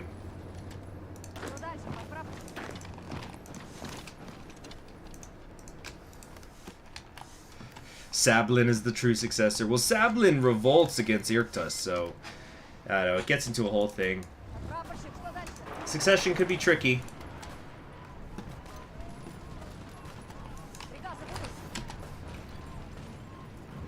Okay, so like for example, I was thinking about this the other day about how okay, so who here has read the A Song of Ice and Fire books? I'm gonna guess at least some of you have.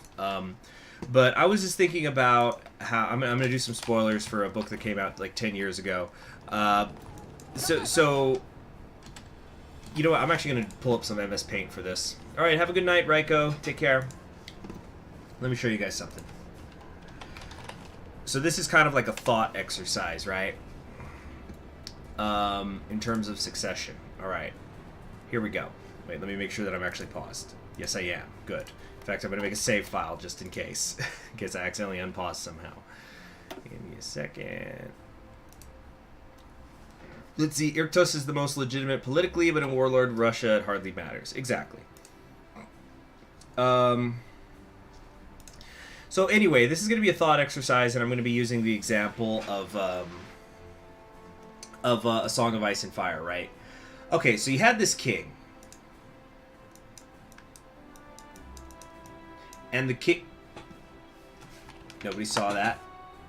And the king had 3 children, right? So he has son 1. And then son 1 had 2 children, right? We'll call this granddaughter 1. And then grandson son 1. This is a G, I promise. Then there is son 2, and then daughter, I'm going to actually spell it out here, 1. So the king, let's kind of, is there a way to do a highlight thing in Paint? Anyway, so the king's heir is son number 1, right? Very straightforward. But son number 1 gets killed before the king dies. Who is now his heir? And so this is something that could have been a problem in the A Song of Ice and Fire series, because this is referring to Ares II, the Mad King. So he says that his heir was now Viserys, this one. But, you know, why would the heir's son not actually be the new heir?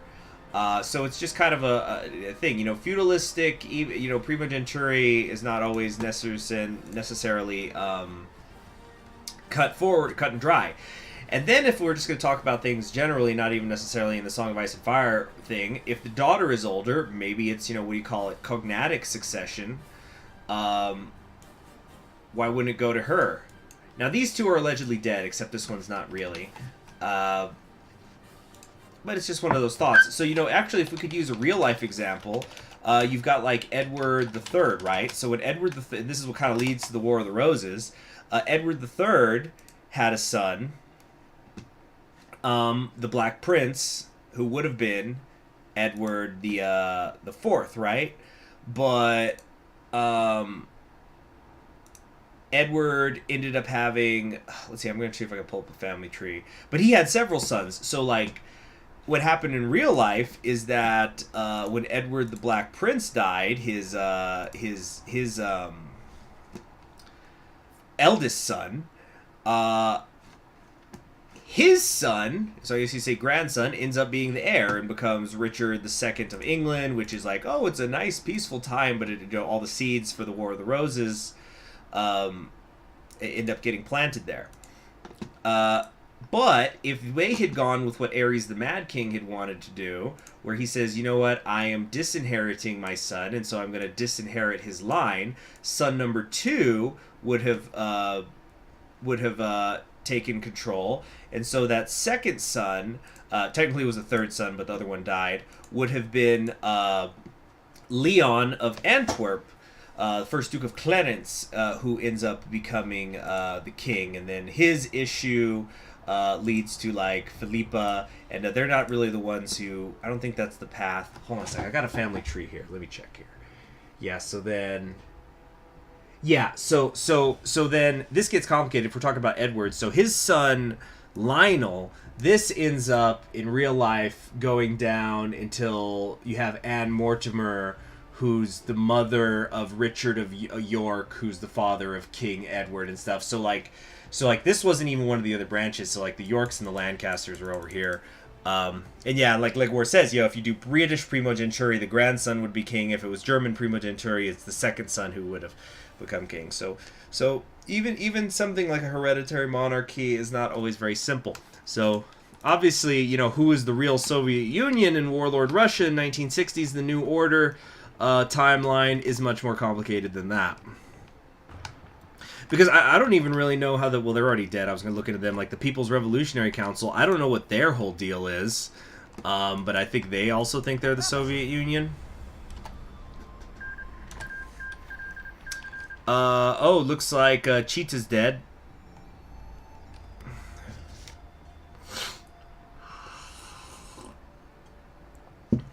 What's going on? We got a little lag there for a minute. Okay. Could Irkutsk make the comeback? I've never seen them win in the Far East. So is this a blood diamond? Shining bright. I'm glad you're enjoying the lecture, noob man. Alright, it's official. We have beaten Onega, so even though we're not... Okay, cool. So somebody was right. Yeah, we do get to still keep doing this stuff, even though we're not at peace. The Finns have relinquished control. We will liberate those regions soon. They will be Soviet once more. Alright, keep heading east, y'all. Man, Finland just was not ready for this. Where are their armies? Huh. Finland is offering a ceasefire. No. Let's go for more. Caffeine is flowing in. We're getting caffeinated beverages again. Because we are now have access to the global economy.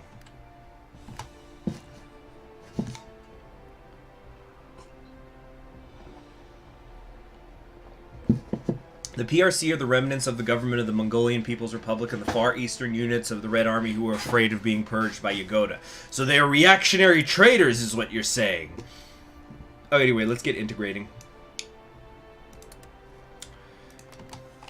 When a problem comes along, no, when a province comes along, you must integrate, integrate, integrate good, integrate like you should. I'm so sorry.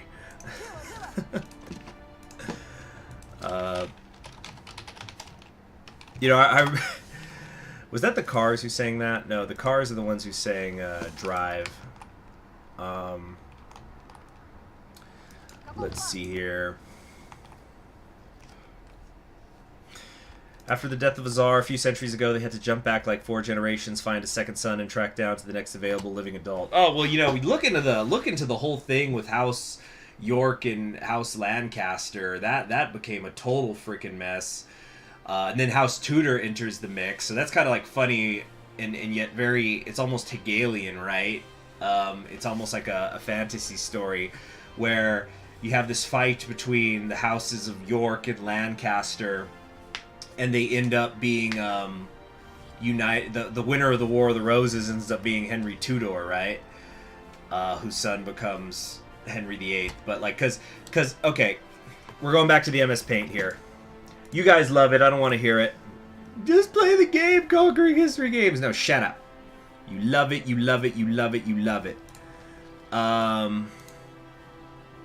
So, okay, let's start up a new thing here. Don't save that. Okay. So I'm going to do a grossly oversimplified tree of the whole thing with, you know, the War of the Roses. So you had House Plantagenet in charge, right?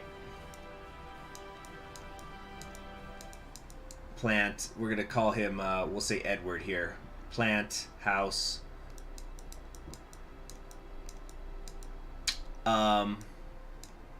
And so you have Edward in charge here, Edward III. And really, it's the War of the Roses. It's so beautiful, really, how it all works out, you know, except for all the people dying. So Edward has a son, and, you know, I'm going to be sometimes skipping generations here, so this is actually his grandson. You have Richard II here, right? Richard II of House Plantagenet, he gets knocked off. The branch is dead. He never had any legitimate kids that I'm aware of. So then you had Lionel here. Lionel doesn't matter for the purposes of this. And then you have House York, who were the White Roses, but I can't really indicate that here. I guess we'll go with like a blue. House York, we'll use blue for them. And then so this is the second son, the third son, Edmund. So Edmund. And then over here, you had House Lancaster.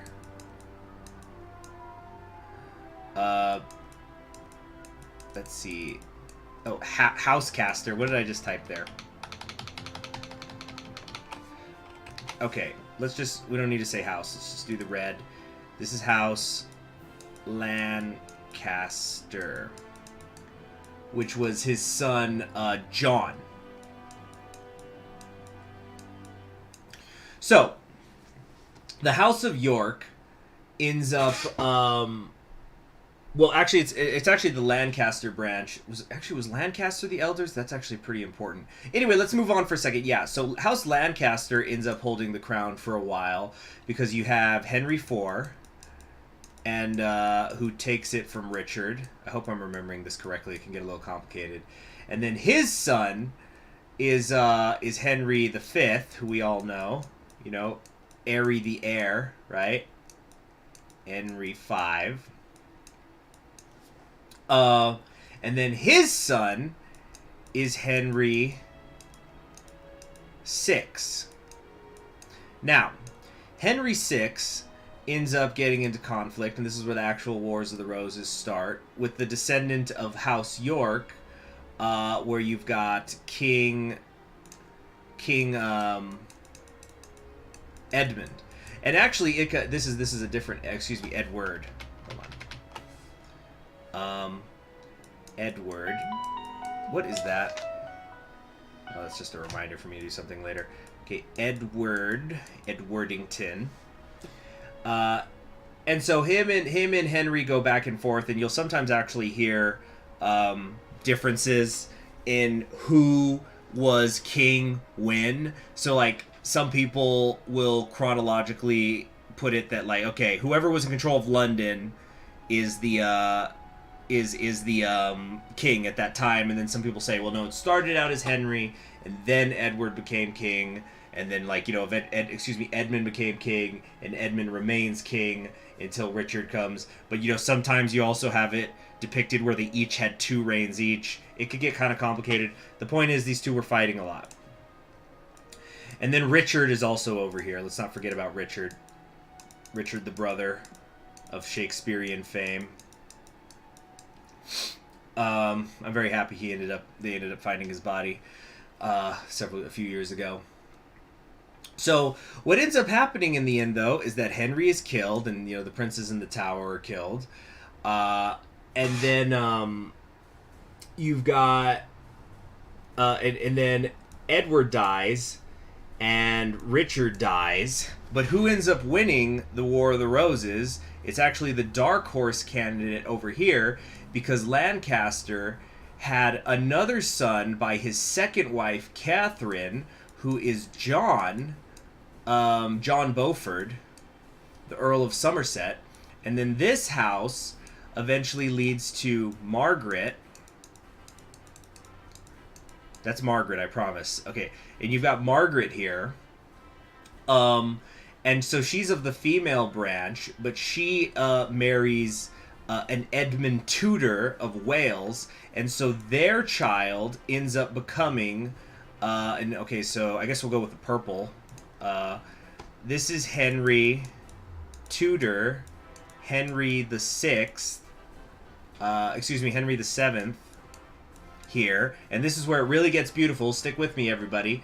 So Henry the Seventh ended up marrying the daughter of King Edmund here. So this is freaking what was her name? Elizabeth.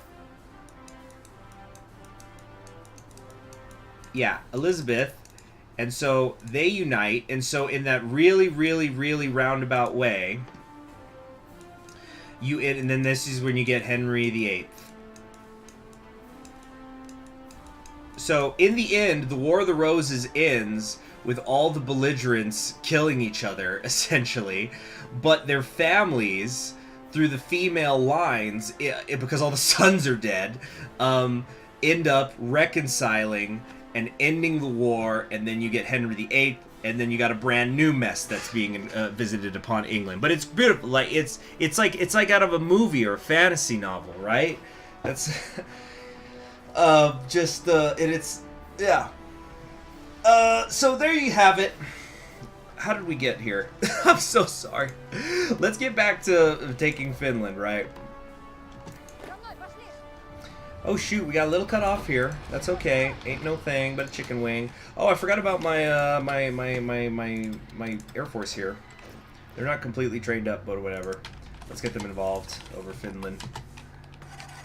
Oh, so yeah, and also somebody was explaining the different branches of who's supposed to be the legitimate one.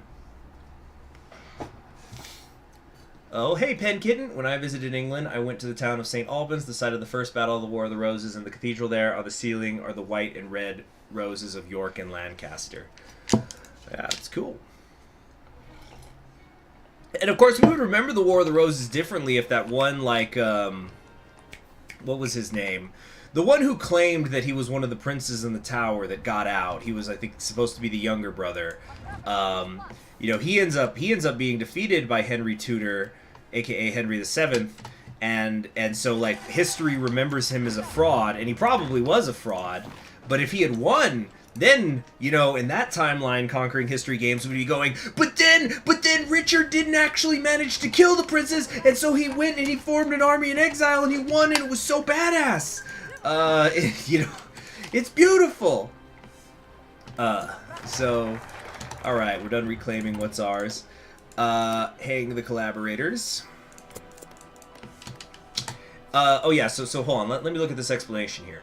So, okay, we got a couple people explaining, oh no, it was Greek Kami, excuse me, he was explaining the succession in Siberia. So, he says, the West Russian Revolutionary Front of the remnants of the Red Army, I think I know most of this, but I want to learn, and also for those of you who don't know. The remnants of the Red Army in the West, solidly communist. Tukhachevsky wants to create a new Soviet Union, which is a military camp, while Zhukov wants to create a reformed Soviet Union. And Komi, which we've killed, are the remnants of the Communist Party of the Soviet Union in the West, Suslov and the rest. In West Siberia are the remnants of Kaganovich's government, the last old Bolshevik alive in real life, who wants to reunite the USSR under Stalinism. Yeah, because remember, Stalin doesn't take control in this timeline.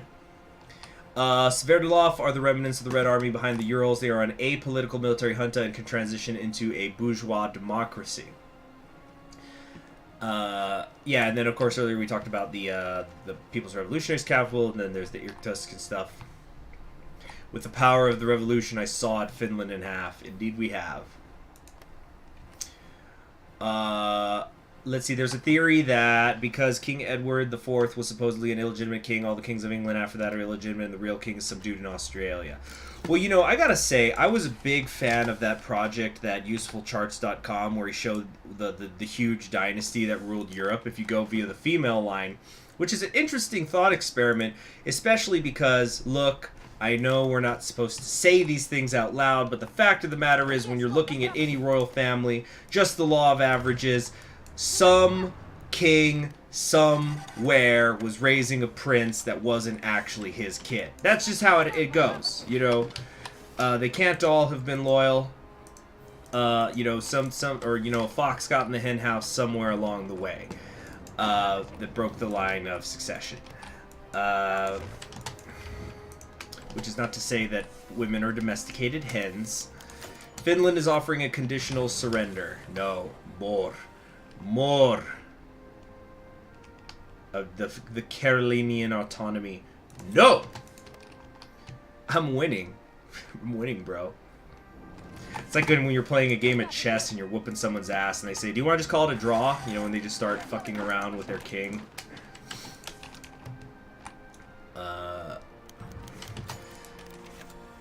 Let's see. The Free Aviators are the remnants of the Red Air Force. The Night Witches specifically. They are socialists, but they have no aspirations of reunification. Okay, we can invest in construction here, but I don't think I want to. Nah. Yeah, look how fast all that saved up political power I had disappeared. Could have... Oh, I'm so sorry. Excuse me. The battle for Italy has begun. Could this be the tipping point in the Cold War? Yep. Who will they join, Japan or America? Okay. Can we please get Anime Thatcher? Finland has offered unconditional surrender. You are goddamn right. But you know what? I'll try something here. Can I possibly take Helsinki in the time that we have left? Can we? Is it possible to absorb all of Finland? I just want to do this for the sake of an experiment. There we go. We defeated them. War is hell. Oh, yeah. Wonderful. They accept our surrender. Okay, so we can't do that. Oh, well.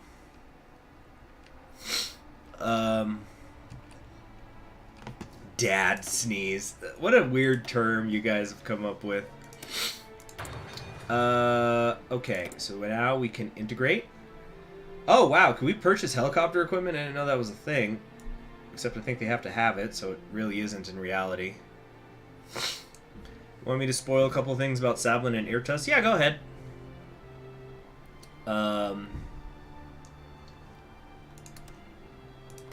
So, we've done that.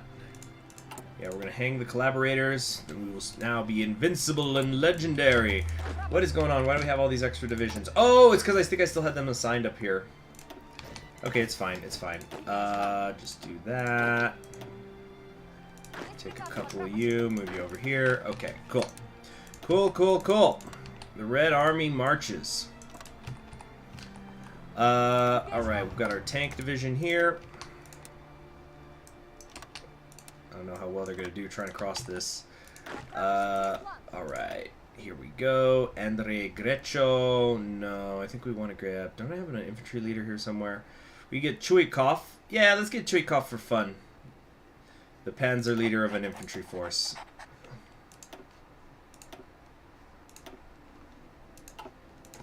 Hold on a sec. The Red Army.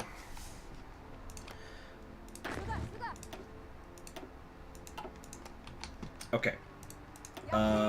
Everything's red all the time. Okay, these guys are ready to go. That's 17 divisions there. We'll take them, put them here. We want to make 4 more of the cat girls. Boom. We're going to take you all and put you on this border, like so. Okay. Let's do a little organizing, everybody. Get a little patience. Okay. Logistically, how are we doing? Short on the anti-tank equipment, unfortunately. We need to get some more tungsten, it looks like. Except we don't have any civilian factories available, because I'm in a really shitty position right now, because of the administration stuff. Black market luxury trading has increased. Okay. Oh yeah, look at that big old West Russian Revolutionary Front. Very happy.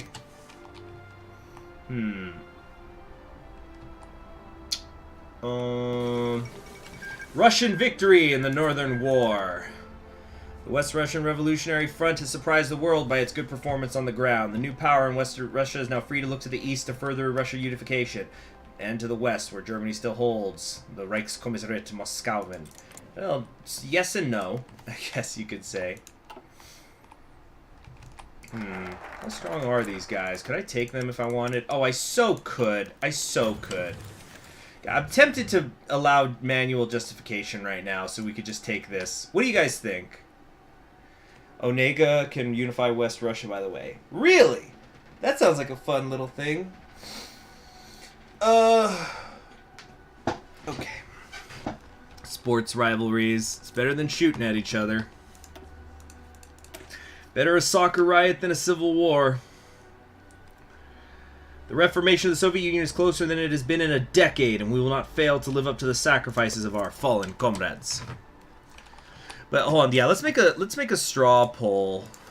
Because I'm gonna go after Moscow, but the question is, do I do it now or later?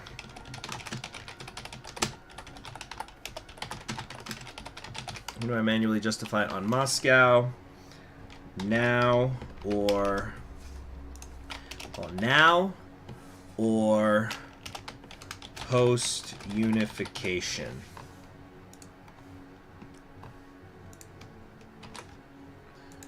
Alright, the poll is open, everybody. And I'll probably do the poll again next stream. Or I don't know. We don't have very much political power at the moment. But we could take these fools, for sure. So tell you what, we're gonna do a little... Oh, hold on, where's the results? Uh-oh, I'm not seeing results. Is there anybody voting? Oh crap, is straw poll bugged again? Maybe it just takes a minute.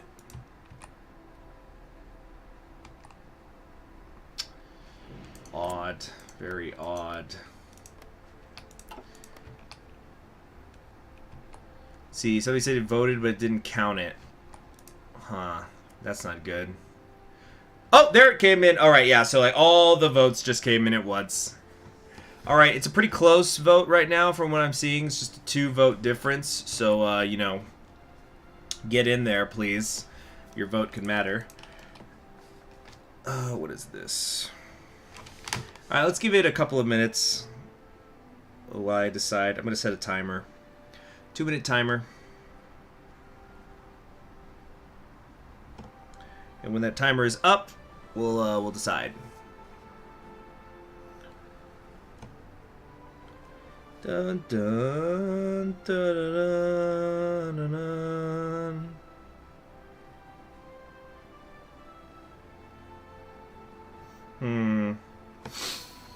Oh, you know what? I just realized I didn't put this stuff in my playlist. Hold on. There we go. Done. Save that. Also forgot to do it with yesterday's. Okay, let me do that real quick.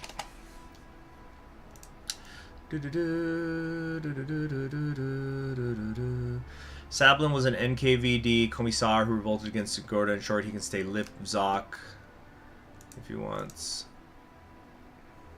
Who do I think is the best Russian unifier? Oh, there's so many, and I haven't played most of them. I definitely couldn't say.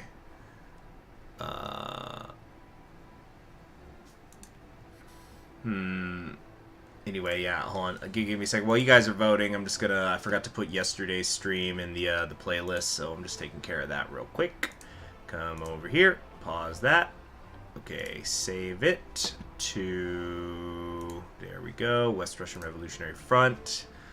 Now we'll come over here to my channel page. Go to the playlists.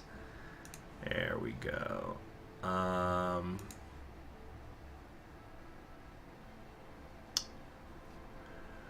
Oh, did I make a mistake in...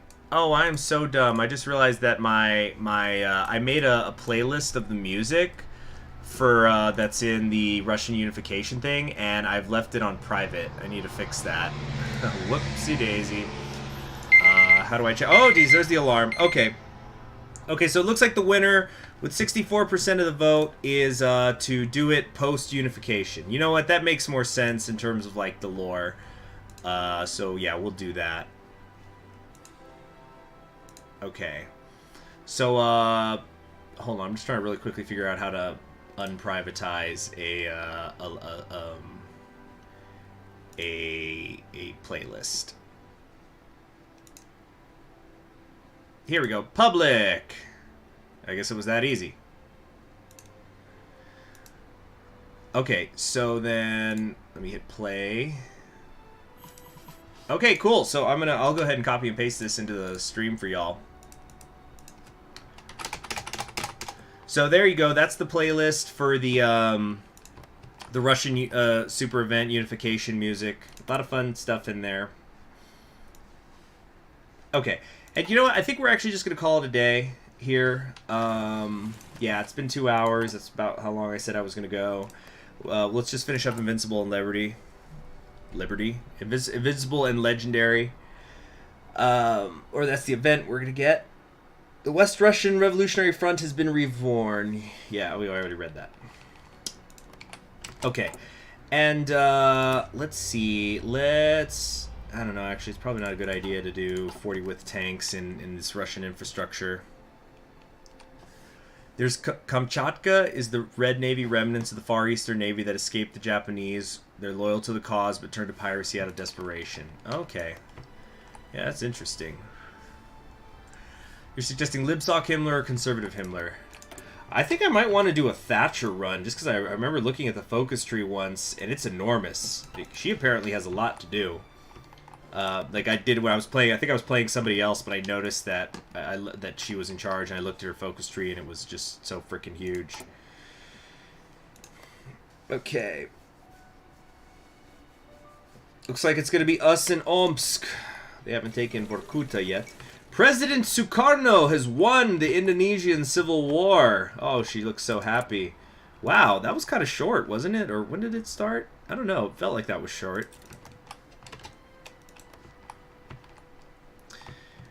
Okay. It's now Christmas! That's when we finish the Invincible and Rosary. So, Merry Christmas to Russia. And we're going to get this event here. Contemporary decades have in the past held nothing but despair. Scant hope lingered. For the first time, though, the clouds have parted. The Grand Marshal Finds himself validated. West Russia is one, invincible, and ready to advance boldly. The wind is strong against the Grand Marshal's back, and under his legendary stewardship we shall not falter. Krasnaya Armia Vesh Silne. And now we get our national focus tree. Excuse me, it's over here. Yes, done. A red state for a red army, which is going to give us some political power, which is, of course, very nice. Do I want to do the... Maybe I should be investing a little bit in research facilities. It is good.